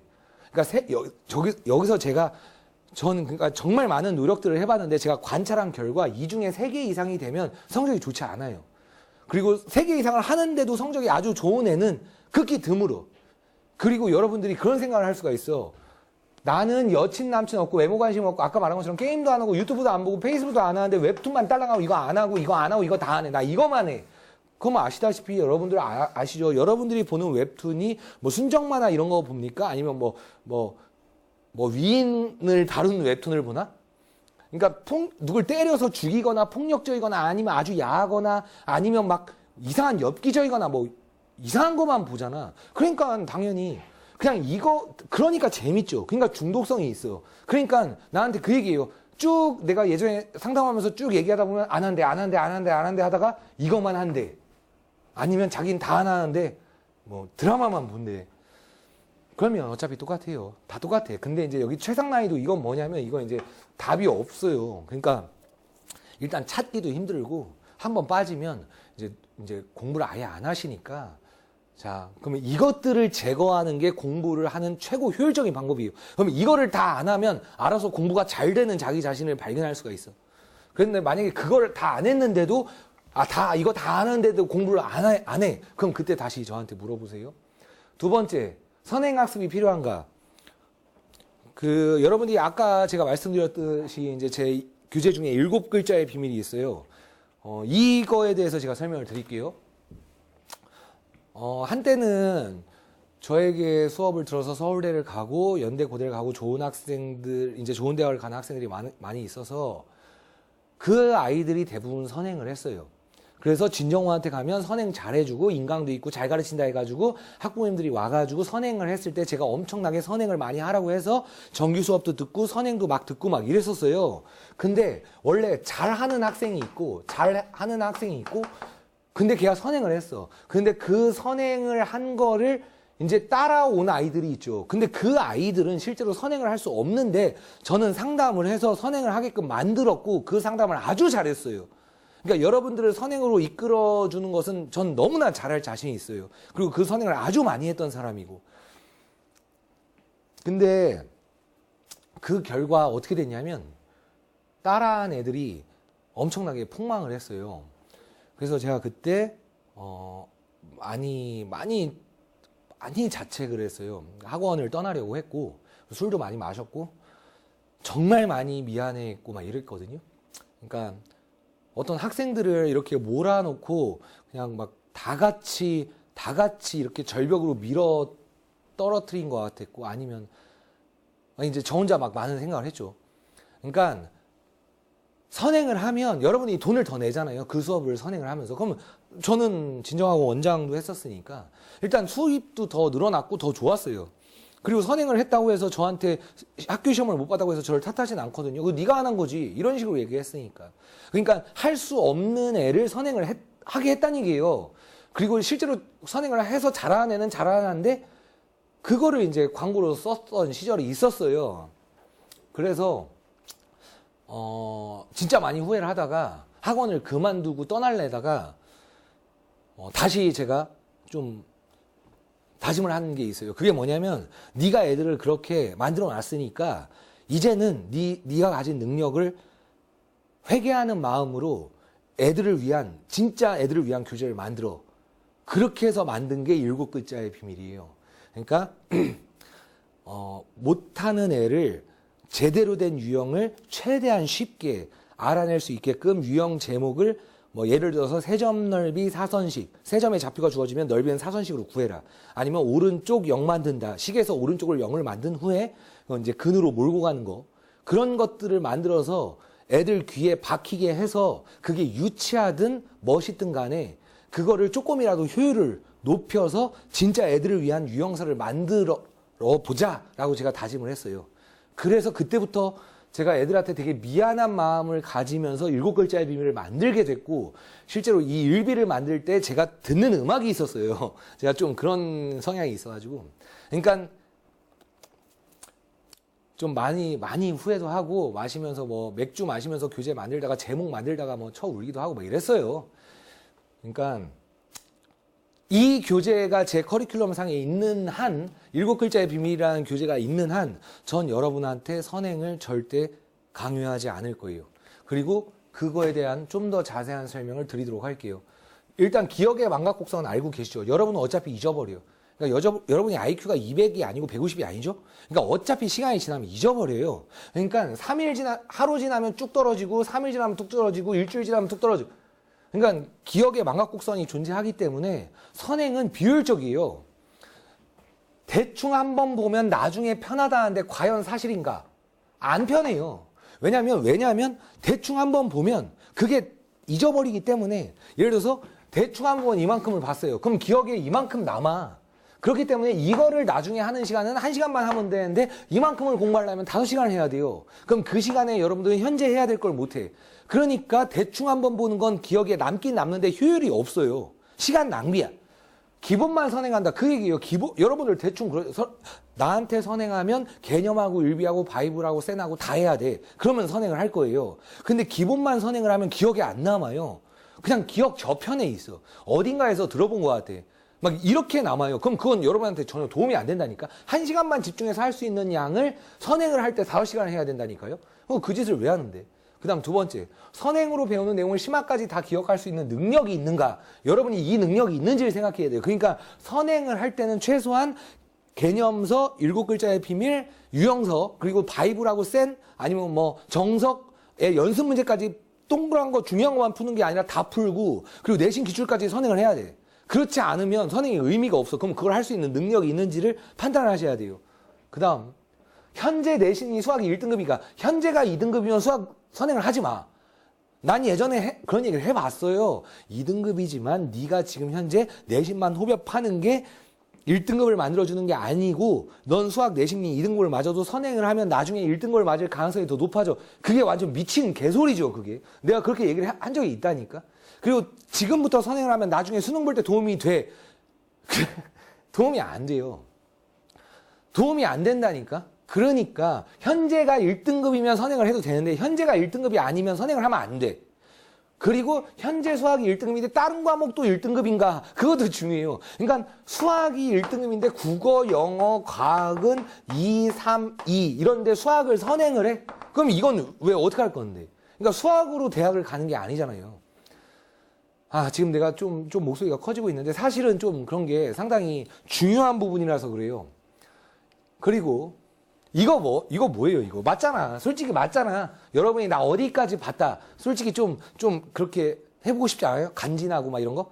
나 뭐 미적분까지 했다, 막 이런 거. 솔직히 말하고 싶잖아. 그런 거 아니라고 해도 그걸 무시하진 않잖아. 근데 왜 쟤는 어디까지 했대요? 그런 말 왜 해? 왜 여러분이 그걸 신경을 쓴다는 얘기예요. 아니면 안도감. 내가 여기까지는 봤다. 뭐 어떤 형이 어디까지 뭐 서울대 가는데 어디까지 했으니까 나도 여기까지 하면 되겠지. 근데 그 사람이랑 여러분이랑 다른데? 다르다고. 달라. 그러니까 이걸 위해서 현재의 상황을 악화시키는 것을 생각하셔야 돼요. 자, 더 중요한 부분이 있어요. 학생에게 필요 없는 선행을 하면 학생은 손해고 강사는 이득이에요. 돈을 벌어. 그러니까 나는 현재 수업 말고 현행 수업을 하면 난 돈을 더 벌잖아. 여러분들이 공짜로 선행을 안 하잖아요. 그러니까 이런 사람들이 너무 많아요. 나도 그랬었어. 그래서 나 학원간을 떠나려고 했다니까. 진짜 미친인 줄 알았어요, 선생님은. 그래서 많은 자책을 너무 많이 했어요, 나. 술 먹고 막 소리 지르고 막 그랬어. 막 내 학원, 내가 사놓은 거 막 때려 부시고 막 이랬어요. 내가 애들을 가르칠 사람이냐 막 이러고. 주변에서 많이 말리고 그랬지. 이러니까 강사는 이득을 보니까 선행을 해도 된다고 자꾸 얘기하는 거예요. 그럼 돈을 버니까. 여러분은 손해인 걸 알아. 그 사람이 그걸 모르나? 알아. 여러분이 선행을 할 거가 아닌 걸 알아. 근데도 하라고 말한다니까. 그러니까 여러분들은 이걸로 객관적으로 여러분을 판단하셔야 돼. 자, 그 다음. 여러분이 그래도 선행을 할 수 있는 능력이라고 판단이 되면 제가 진행을 할게요. 선행을 정확히 해서 성적을 확실히 선행의 효과를 만들어 드릴게. 참고로 작년에 제가 선행을 하라고 허락한 학생은 한 명이에요. 대성고 1등 했던 애. 걔만 선행을 하라고 했어요. 나머지 선행을 다 안 했어. 자, 세 번째. 모의고사는 잘 보는데 내신이 안 나오면 어떻게 하나요? 이건 비정상이에요. 이게 비정상, 망한 거예요. 그러니까 모의고사는 잘 보는데 내신이 안 나왔어. 이렇게 하면 안 돼. 모의고사는 망하는데 내신은 잘 나와. 이렇게 하세요. 이렇게. 모의고사는 거짓말이야. 모의래잖아. 가짜 시험이라고. 그러니까 모의고사가 잘 나온다고 해서 수능에서 잘 나오냐? 그건 나중 얘기예요. 여러분이 신경 써야 되는 것은 고3 6월, 9월. 내가 예전엔 고2 때까지도 신경 쓰라고 했거든. 아니야. 고2 때랑 고3이랑 수능이 다른데. 범위가 다른데. 그러니까 고3 6월 평가원, 9월 평가원 모의고사만 가치가 있어요. 알겠어요? 그러니까 선생님은 모의고사 대비를 한 번 했다 하면 여러분이 진짜 다시는 나한테 모의고사 대비하기 싫다고 할 정도로 내가 모의고사 대비를 해주거든? 자, 그러니까 모의고사는 내신이 안 나오면 안 돼요. 모의고사 무시. 숙제 양이 너무 많은 것 아닌가요? 숙제를 많이 내면, 자, 여쭤볼게요. 숙제를 많이 내면 저는 좋나요? 숙제를 많이 내면 제가 좋은가요? 불편한가요? 생각을 해보세요. 숙제를 많이 내면 여러분이 질문이 많아요. 그럼 그 질문을 내가 뭐해? 처리해야 돼. 그러려면 뭐야? 시간과 돈이 들어요. 코칭 선생님들도 더 질문해야 되고, 난 인강을 찍어야 되고, 난 놀질 못해. 그러니까 내가 숙제를 많이 내는 건 내가 좋자고 하는 건 아닌 건 알겠죠. 숙제의 양은 사람마다 달라. 그러니까 누구는 숙제를 많다고 생각 안 하는 분들도 있어요. 물론 내 숙제가 적은 건 아니지만 미칠 것 같은 양은 아니에요. 그런데 그냥 징징대는 거예요. 그리고 그게 있어요. 그 대부분 학생들이 저한테 이런 얘기를 해요. 수학은 여러 책을 공부하는 것보다 한 권만 반복해서 보는 것이 좋다고 하는데 거짓말이에요. 내가 해보니까 아니야. 그러니까 한 권을 여러 번 보고 다른 권에서, 다른 책에서 중요한 문제만 뽑아서 푸는 게 더 좋아. 내가 해보니까. 그러니까 한 권을 제대로 안 보라는 게 아니라 그걸 제대로 보고 다른 것들을 뽑아서 중요한 것만 푸는 게 더 좋다고. 그럼 다른 것들을 뽑는 행위를 내가 할게요. 그 일을 내가 할 테니까 그걸 뽑아서 주면 그것만 풀으라고. 이거 잘못된 말이에요. 그 다음에 숙제가 적어도, 숙제가 적게 내도 여러분이 수학 성적을 잘 오를 수 있어? 다른 선생님이 만약에 저보다 수학 숙제가 엄청 적은데 공부를 별로 안 해도 되는데 막 애들이 서울대 가고 막 좋은데 막 가? 그럼 거기로 가세요. 그러니까 나는 숙제가 많게 내는 건 여러분 성적을 올리기 위한 거야. 그러니까 숙제를 적게 내는데도 그 사람한테 수업만 들으면 막 좋은 데를 막 가. 그럼 그 사람한테 가면 되지. 난 그게 옳다고 봐요. 근데 그런 사람이 없어. 없어요. 내 주변에 숙제를 적게 했는데 나보다 좋은 대학을 보내고 나보다 애들이 성적이 좋은 사람이 일단 주변에 없어. 그러니까 이런 얘기를 좀 하지 마시고 좀 버티고 열심히 해보세요. 열심히 여러분들이 할 필요가 있어. 숙제를 많이 내는 건 나도 힘들어요. 그 숙제 누가 만드는데 내가 만들잖아. 자, 괜히 또 화가 나는 건 아니고 좀 여러분이 좀 이해를 했으면 해가지고 그래요. 저는 원래 암기를 잘 못하는데 암기하지 않고 원리를 이해해서 수학 문제 풀면 안 되나요? 안 돼. 암기를 못하는데 이게 뭔가냐면 공부를 못한다라는 거예요. 공부를 못해. 그러니까 암기를 못하는 건 공부를 못하는 거야. 카이스트 수학과 선생님이 내 밑에 코칭 선생님으로 있었어요. 근데 애들한테 질문 받아줬을 때 질문 못 받아줘서 잘렸거든요. 그 사람이 우리나라에서 그 사람보다 수학을 잘하는 사람이 얼마 없어요. 근데 맨날 롤하고 막 놀고 그러니까 애들 질문을 못 받아줘. 근데 그 사람이 저한테도 그랬어요. 수학은 암기 과목이라고. 그 사람보다 수학을 잘하는 사람이 얼마 없어. 그러니까 고등 수학이랑 대학 수학이랑 다르잖아. 그러니까 수학은 암기 과목이에요. 그냥 수학 암기 과목이야. 철저한 암기 과목. 이해를 했어. 이해를 했는데 그걸로 문제를 풀었던 그 기억을 떠올려서 하는 건 암기 과정이잖아. 그러니까 공식을 암기할 때가 있고 풀이 과정을 암기할 때가 있고 이해되는 것도 결국은 머릿속에 나중에 암기로 남게 되는 거예요. 그러니까 여러분이 암기가 못한다는 건 공부를 못하는 거고 노력을 안 하는 거야. 그러니까 암기가 잘 되는 방법을 찾아. 그건 내가 최대한 도와주잖아요. 7글자의 비밀에서 뭐 이상한 얘기를 하고 뭐 어쩌고저쩌고 하고 막 잘 외워지는 말들을 해주잖아. 그러니까 암기를 위해서 제가 최대한 도와드릴 테니 암기를 못하는데 다른 방법을 찾지 마세요. 심화 문제는 어느 정도의 양을 풀어야 돼요. 심화 문제지만 어떤 게 가장 좋아요? 이건 좀 이상한 질문인 건 알겠죠. 그러니까 블랙라벨과 절대등급과 센 수학에서도 시스템 좀 어려운 거고, 이건 사람마다 기준이 다르잖아. 그죠? 그러니까 심화 문제집은 어느 것이 가장 좋아요가 문제가 아니라 자기가 봤을 때 모르는 게 많은 거냐 적은 거냐를 판단하셔야 돼. 그러니까 예를 들어서 내가 기존에 풀었던 문제집이 있는데 블랙라벨이 어렵다고 했는데 내가 봤는데 다 겹쳐. 그러면 그건 여러분한테 좋은 게 아니야. 그럼 그중에 필요한 것만 뽑아서 준다고. 그리고 심화 문제는 어느 정도 양을 풀어야 하나요? 뭐 이거의 답은 아시죠? 많을수록 좋아. 근데 수학에서 심화 문제 풀다가 다른 과목 못하면 안 되니까 그건 알아서 조절을 하셔야 된다. 단 진반에서 저보다 수학을 잘하게 되려면 심화 문제를 많이 푸셔야 된다. 뭐 이런 거예요. 우리 아이는 이거가 되게 중요한 거거든요. 이게 제가 지금까지 받아본 질문 중에 가장 빈도가 높은 거예요. 우리 아이는 수학을 잘하는 편인데 자꾸 실수를 해요. 실수를 줄이는 방법으로 지도해 줄 수 있나요? 자, 그거에 대해서 정확한 답변을 드릴게요. 일단 첫 번째, 못하는 거일 확률이 높아요. 못할 확률 높다. 자, 기분이 나쁘실 수도 있지만 실제로 부모님들이 이 말씀을 많이 하시고 아니면 학생도 나한테 선생님 저는 실수를 많이 해요. 그 학생을 실제로 살펴봤을 땐 그냥 개념을 몰라서 못 푸는데 자기가 그걸 실수라고 생각하는 거야. 그러니까 못할 확률이 실제로 높아요. 그러니까 다시 한번 잘 생각해 보셔야 돼. 그 다음 두 번째 단순 실수 있죠. 더하기 빼기. 그거를 막는 방법은 불가능해요. 방법이 다시 말해서 없다는 얘기예요. 그러니까 지금 현재 대성고에서 1등한 학생도 요번 중간고사 때 다른 애들이 다 맞춘 말도 안 되는 문제를 틀렸어요. 그 학생은 평상시 때 실수를 하지 않는 학생이에요. 심지어는 저보다도 실수를 안 해. 실수를 잘 안 해요. 저도 인강을 찍을 때 실수를 하기 때문에 그걸 막을 수 있는 방법이 없다고요. 그런데 그런 애들도 말도 안 되는 실수를 해요. 덧셈 뺄셈 실수를 해. 그거는 불가능해요. 그걸 막아보려고 쉬운 문제를 반복을 해서 해봤거든요, 제가. 그러니까 쉬운 문제를 계속 반복시킨 거예요. 어떤 구몬이나 뭐 그런 것처럼. 그래도 실수는 해요. 그리고 또 어려운 문제를 많이 안 풀어도 실수를 하고. 그러니까 다시 말해서 실수를 하는 것에 대해서 신경을 쓰면 쓸수록 여러분은 더 가슴이 콩닥콩닥 뛰고 부담이 있기 때문에 더 실수를 하시니까 여러분들이 제대로 성실하게 공부를 했다면 실수를 하는 거에 대해서는 그냥 자신감을 가지세요. 저도 예전에 인강 찍다가 자꾸 덧셈 뺄셈 하다가 성격은 또 완벽주의자라서 실수하면 막 혼자 분필 던지고 인강 끄고 막 혼자 난 왜 이러지 막 이러고 막 여기에다가 뭐 무슨 뭐 이런 거 막 써놓고 막 그런 적이 있었어요. 실수를 줄여보려고. 그래도 실수를 해요. 그러니까 실수를 막는 건 불가능. 방법이 없어. 그리고 실수인지 정말 생각을 해볼 필요가 있어요. 그러니까 어머님께서 저를 실수를 줄이는 방법으로 지도해 줄 수 있나요? 하면 이제 불가능이라고 많이 해봤는데 안 되겠더라고요. 그 어떤 하나의 특정 문제를 100문제를 풀렸는데 가서 또 실수를 하는 학생을 볼 때 그냥 저도 잠시만요. 제가 실수를 할 때 그걸 볼 때 마음이 아팠던 건데 뭐 실수를 막을 수 있는 방법은 없어요.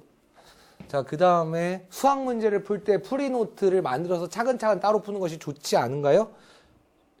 전 안 좋다고 봐요. 왜냐하면 일단 잊어버려요. 잃어버림 님들이 노트를 잊어버려. 자, 그 풀이한 거 어디 있어? 그때 어디 갔는지 모르겠대요. 거짓말하게 되는 주 도구로도 써요. 제가 너무 부정적인 요소로만 얘기하는데, 그러니까 프리노트에 풀었대. 그러니까 답만 딱딱딱딱 있고 맞았다 쳐야 하는데 그 프리노트만 풀었대. 그 프리노트가 어디냐니까 모른대. 그게 뭐예요, 그게? 그게 뭐요?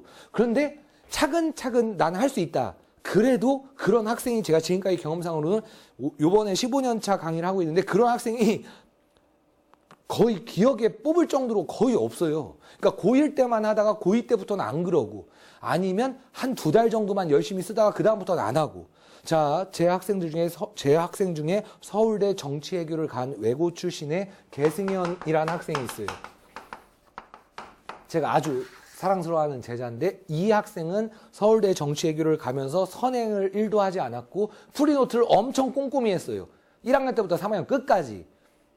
그렇게 해가지고 좋은 데를 간 애들도 있어. 근데 그렇게 해서 서울대를 갔는지는 모르겠지만 그렇게 안 해도 서울대를 간 애들이 되게 많아요. 그리고 풀이 과정을 막 아무렇게나 휘갈겨 써도 그냥 잘하는 애들은 잘해. 지금 저한테 배우고 있는데 수학을 제일 잘하는 학생은 글씨를 막 휘갈겨 쓰고 막 이상하게 푸는데 그러니까 이렇게 한다고 해서 수학을 잘하게 되는 건 아니에요.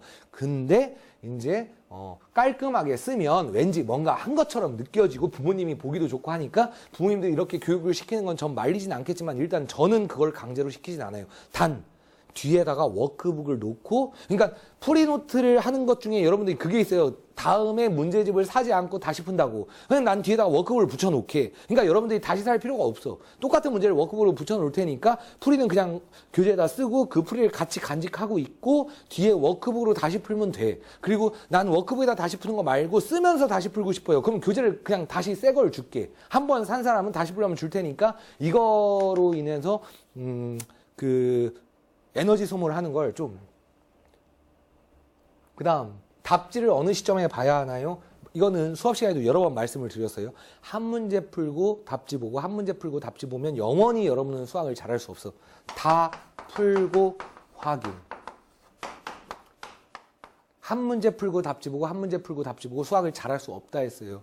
다 풀고 확인하시면 돼. 학교에서 하는 야자가 효율적인가요?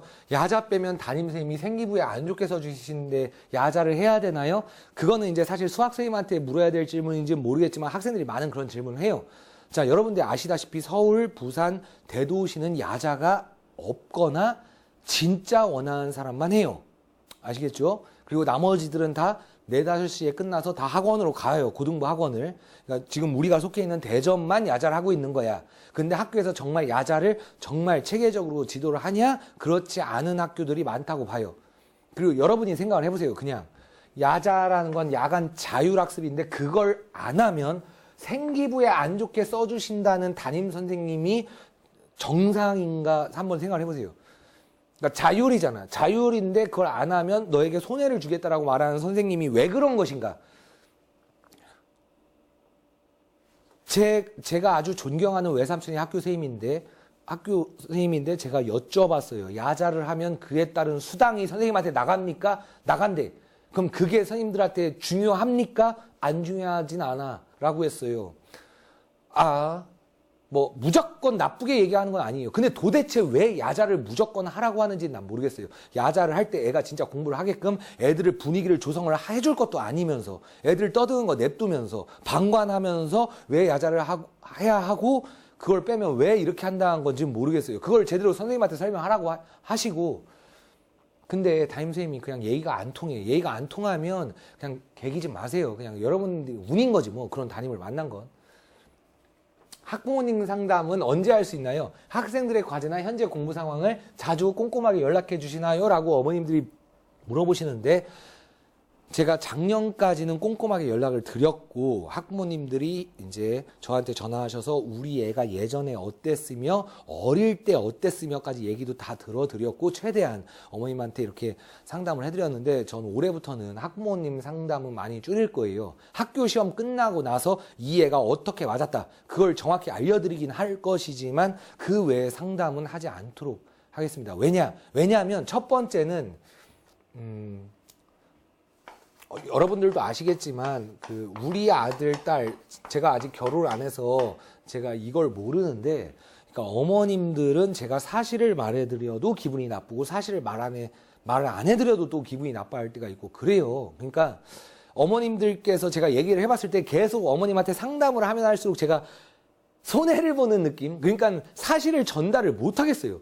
그러니까 사실을 전달을 해드리면 또 다른 얘기를 하시고 그리고 그건 알겠는데 하면서 이제 어머님의 의견을 계속 얘기하시거나 아니면 또 무슨 일이 벌어지냐면 어머님한테 상담을 하면 그걸 가지고 애하고 싸우니까 그 시간에 저는 이제 다른 거를 하도록 할게요. 자, 그래서 어머님들한테는 지금 제가 충분히 이렇게 제가 어떻게 강의를 하고 제가 어떤 사람이라는 걸 이렇게 소개를 드렸으니까 이제 필요한 것만 알려드리고 그리고 이제 대신 학생과는 얘기를 좀 늘릴 건데 부모님들한테는 필요한 얘기만 사실대로 있는 사실 그대로 전달을 해드릴게요.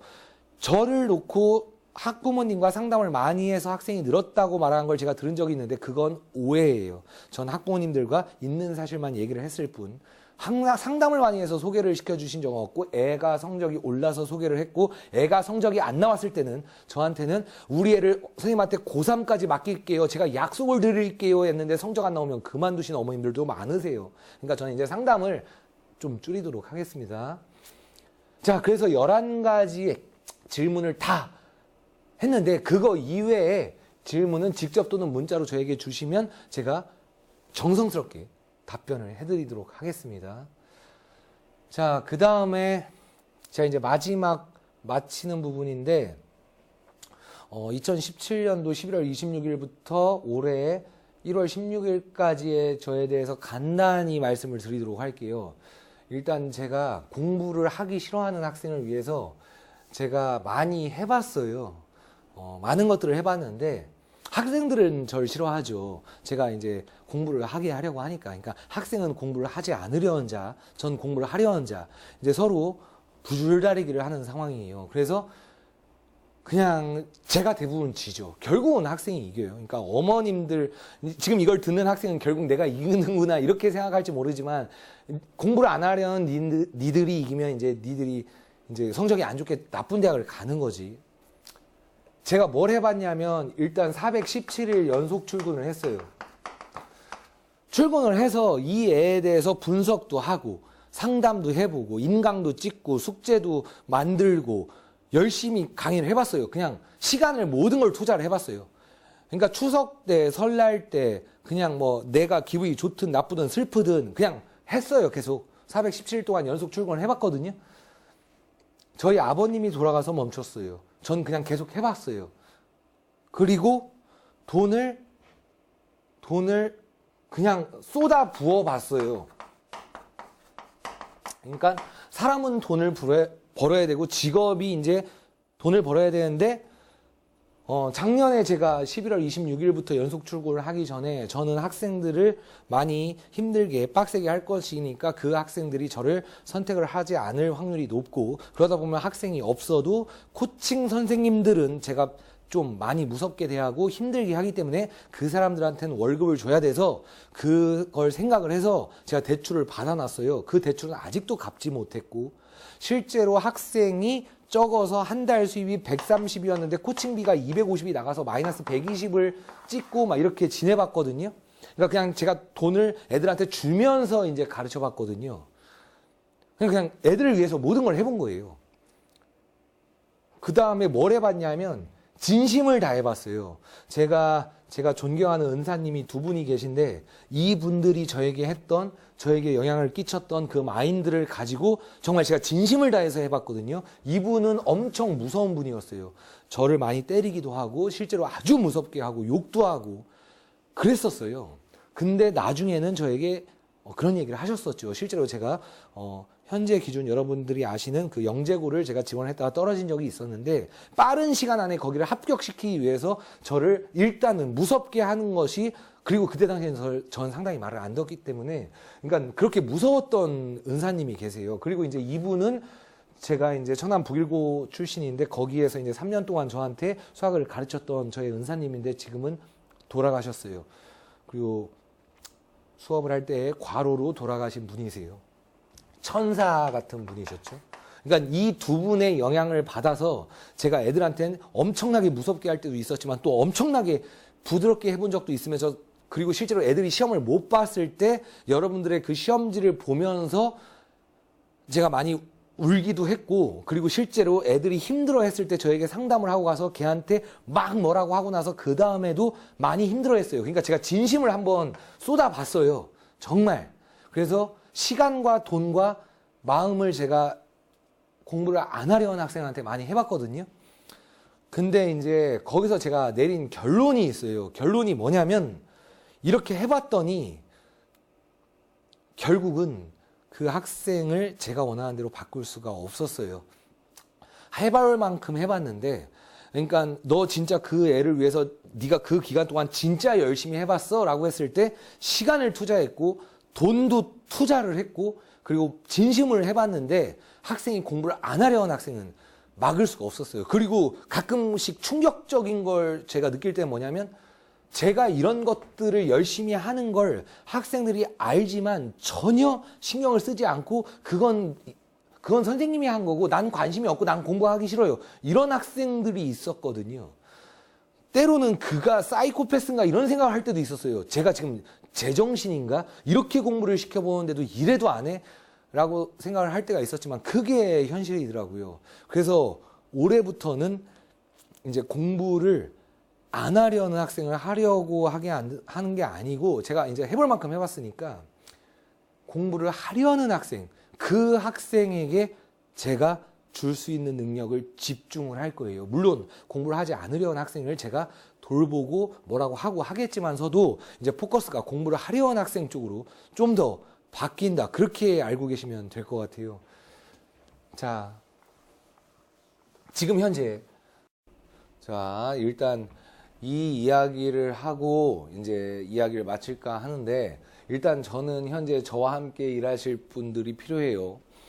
근데 일하실 분은 종류가 두 가지인데, 일단은 코칭쌤이 추가로 필요합니다. 그래서 이제 현재 계신 코칭쌤들 분들도 아주 잘 하고 계신데, 일단은 고3이 이제 코칭에 들어가게 되면서 좀 더 세분화해서 2학년 또는 이제 진반과 7반 코칭쌤들이 좀 분류가 돼야 될 것 같아서 일단 코칭쌤이 추가로 필요해요. 근데 이제 코칭쌤들이 가지셔야 될 중요한 것 두 가지가 있는데, 첫 번째는 뭐 뻔한 이야기지만 열심히 교재 연구를 하셔야 돼요. 교재 연구 그리고 수업 준비. 그래서 제 거 인강을 참고로 해서 정말 학생들이 질문을 했을 때 그 질문에 막히지 않게, 그리고 때로는 저보다 더 학생들 입장에서 쉽게 그렇게 설명해 줄 수 있으셔야 되기 때문에 교재 연구를 많이 하셔야 돼요. 그리고 이제 매주 교재 회의를 하는데 거기서 똑바로 교재 연구를 안 하시면 이제 안 되니까 교재 연구가 필수로 필요하고, 그다음 두 번째는 학생들을 사랑하셔야 돼요. 이게 쉬운 얘기가 아닌데, 그러니까 이제 코칭을 하다 보면 정말 화가 나게 하는 그런 학생들도 있고, 학생들이 기분이 항상 좋은 건 아니잖아요. 그러니까 항상 좋지 않을 때에 코칭을 해도 선생님들은 좀 이제 밝은 모습으로 대해줘야 하고, 그리고 하시다 보면 많이 힘들고 이런 부분이 있는데, 각자 선생님들이 코칭하시는 그 학생들을 진심으로 위하는 마음이 없으면 알아서 그게 티가 날 거예요. 그래서 요 두 가지를 가지고 오셔야 되고, 급여에 관한 건 어떤 상황이라도 그에 맞는 대우를 확실히 해드리도록 할게요. 저는 사람들한테 좀 힘들게 일을 시키는 편이고 그에 맞는 대우를 해드리니까 그렇게 앞으로 저와 함께 하실 코칭쌤들, 그리고 현재 저와 함께 하고 계신 분들도 이 영상을 보게 될 텐데 앞으로도 더 열심히 교재 연구해 주시고 학생들을 진심으로 사랑해 주셨으면 좋겠어요.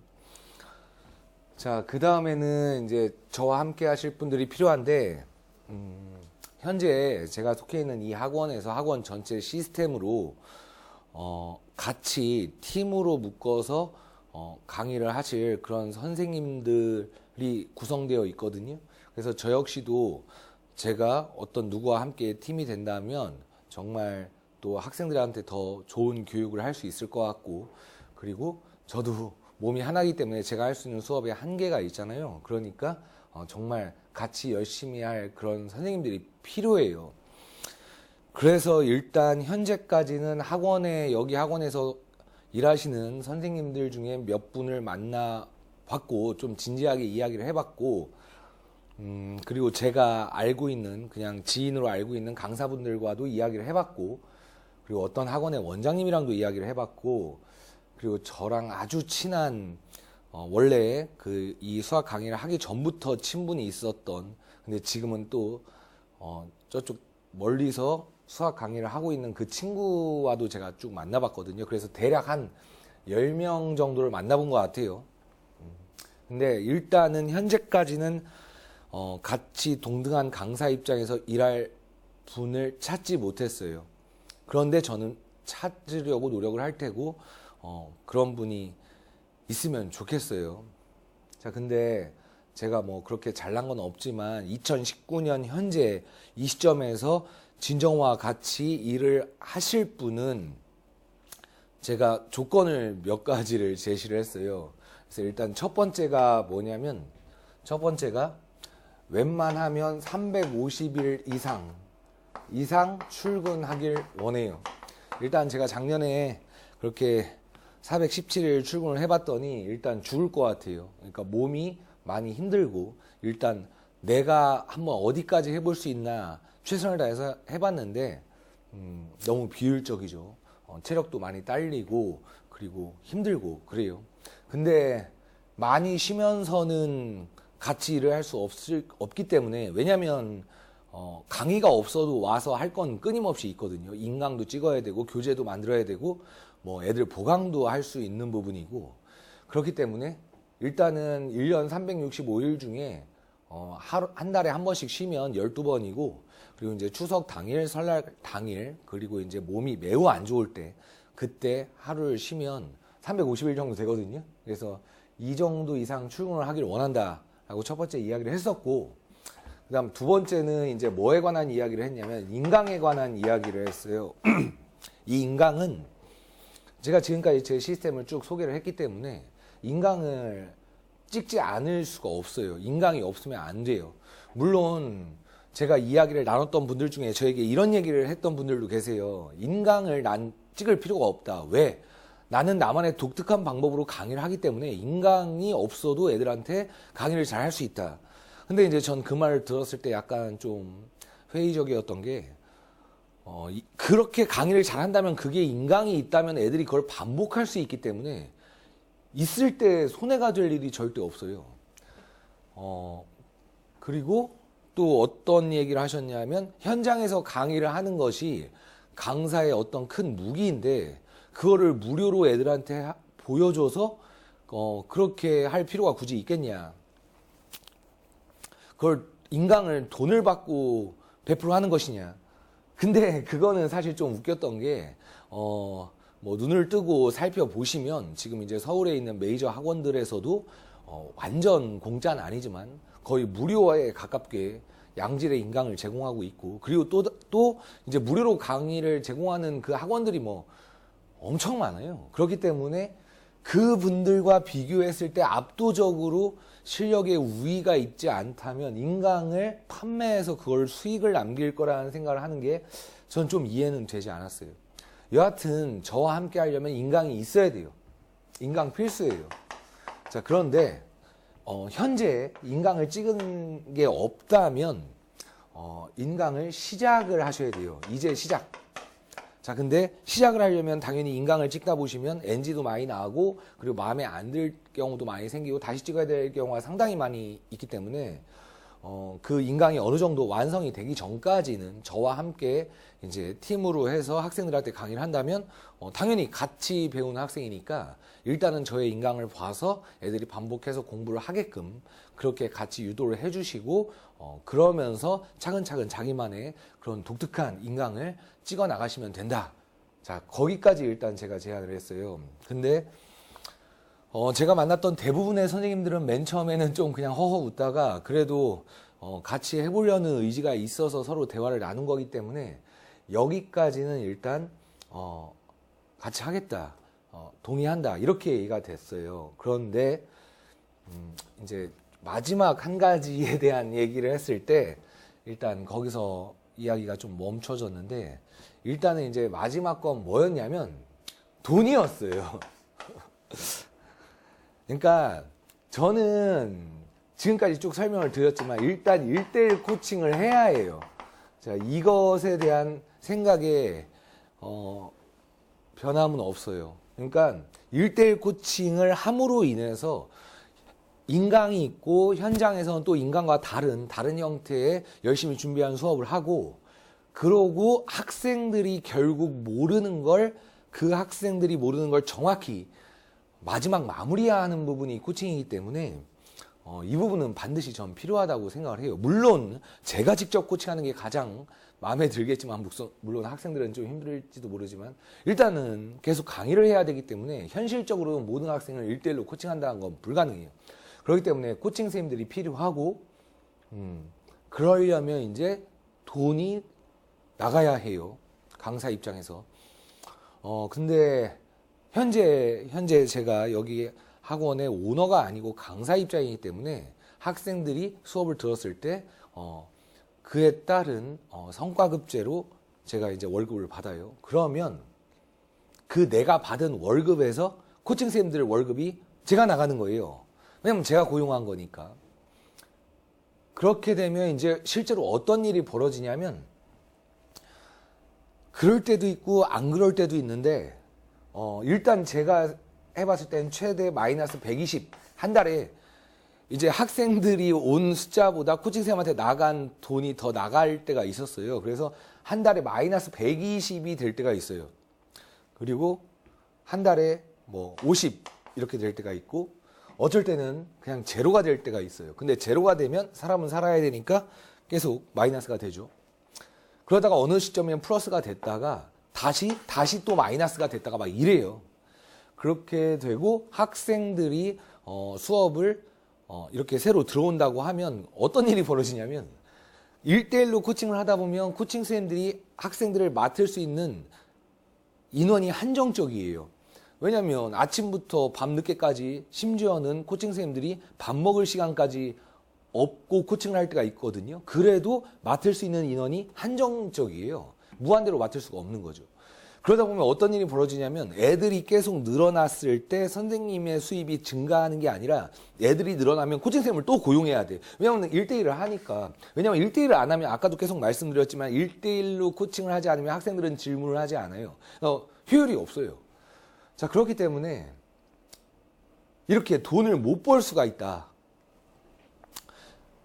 그런데 저와 함께 할 수 있겠습니까? 라고 얘기했을 때 제가 만났던 분들의 반응이 신기하리만큼 똑같았어요. 표정이 같았고, 그러니까 무슨 말인지는 알겠다. 정말 선생님이 열심히 하는 건 알겠고 나도 정말 같이 하고 싶은데 그거는 좀 힘들겠다. 왜냐하면 가정도 있고, 저는 결혼 안 했어요. 저는 결혼 안 했기 때문에 저 혼자 그냥 제 혼자 몸을 그냥 책임지면 되는데, 이제 나는, 다른 사람들은 이제 자기는 결혼했기 때문에, 아니면 이제 결혼하지 않았어도 난 그렇게 할 수 없다. 전 충분히 이해가 됩니다. 이해가 됩니다만, 모두 아시다시피 세상을 살면서 돈이 필요하지 않은 사람은 없어요. 저는 현재 일을 시작할 때, 여기서 일을 시작할 때, 코칭 선생님들한테 이렇게 급여를 줘야 하고, 그리고 맨 처음에 학생들이 제가 빡센 게 싫기 때문에 많은 학생들이 오지 않을 걸 예상을 해서 대출을 받아놨어요. 그 대출 금액이 2,000이거든요. 그 증서가 있는데 아직도 1원도 갚지 못했어요. 그리고 또 이번 겨울이 지난 후에 또 어떻게 될지 몰라서 차를 팔았어요. 제가 아끼는 차인데 주행거리가 얼마 되지 않고 막 이랬었는데 그냥 일단 차를 팔았어요. 왜? 일단 코칭 선생님한테 급여가 밀리면 안 되니까. 그랬더니 이제 아까 말씀드렸던 그 사람들 중에 제 친구가 제 앞에서 담배를 딱 피면서 저한테 그런 얘기를 했어요. 정호야, 너는 그래서 안 돼. 네 생각이 항상 맞고 다른 건 틀리다고 생각하는 그런 이상한 게 있어. 아니, 코칭을 하는데 직장인데 돈을 벌어야 되잖아. 돈을 벌어야 되는데 네가 나와 같이 하자고 해놓고 돈을 같이 지금 꼬라박자고 하는 거야. 뭐 그거 누굴 위해서 하는 거야. 그러니까 숙제를 좀 줄이면 코칭을 그렇게 많이 안 해도 되잖아. 이 말을 그 친구가 저한테 했거든요.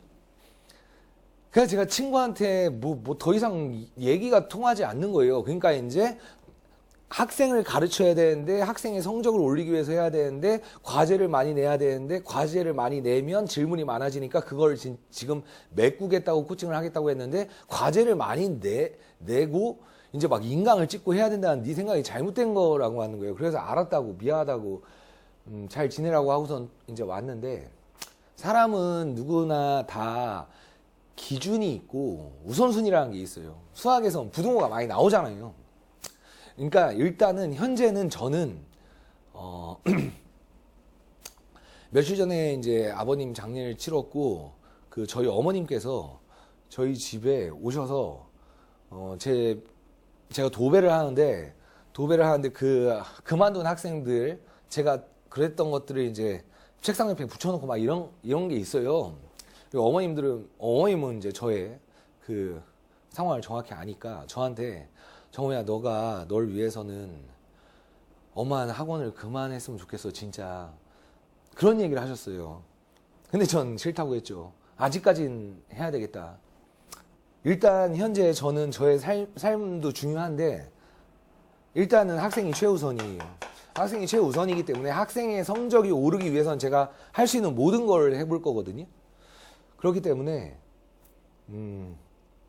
만약에 제가 저와 함께 하시더라도 막 마이너스가 될지 플러스가 될지 그건 모르는 거예요. 근데 마이너스가 돼도 코칭은 계속 하겠다라고 말씀드렸던 거고, 제가 만약에 그 대출을 계속 못 갚고 차를 팔았는데도 또 마이너스가 돼서 손해를 본다 해도 지금 제 머릿속에 무슨 생각이 있냐면, 제가 그렇게 손해를 봤을 때 그래도 최선을 다한 양질의 교육을 받아서 저에게 배운 학생들이 좋은 대학을 가서 제가 말한 그 진반에서 정말 좋은 성적을 거둬서 나중에 많은 사람들한테 베풀면 그게 이득 아니냐, 전 그렇게 생각을 해요.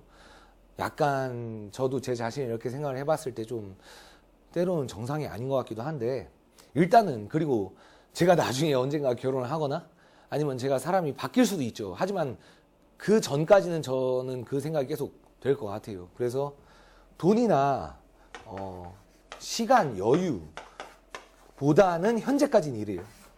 그렇기 때문에 만약에 진심으로 저와 함께 이런 뜻을 가지고 하신다면 전 얼마든지 같이 할 수 있고, 그리고 그분들이 똑같은 대답과 똑같은 표정을 할 때 전 좀 외롭기도 했어요.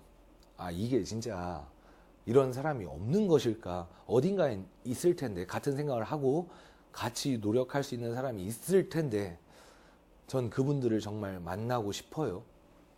자, 그렇게 돼서 언제든지 전 열려 있으니까 그 아까 말씀드린 좀 출근을 계속 열심히 좀 하시고, 그리고 인강을 함께 찍어 나가고, 그리고 학생들을 위해서 코칭 선생님들이 계속 운영이 되면서 본인도 막 시험 기간에 코칭을 할 수 있고, 그렇게 때로는 희생을 해야 되는 그런 분이 있다면 정말 함께 하고 싶습니다. 자, 일단 이렇게 긴 시간 동안 소개 동영상을 이렇게 진행을 했는데 끝까지 함께 잘 들어주셔서 감사합니다.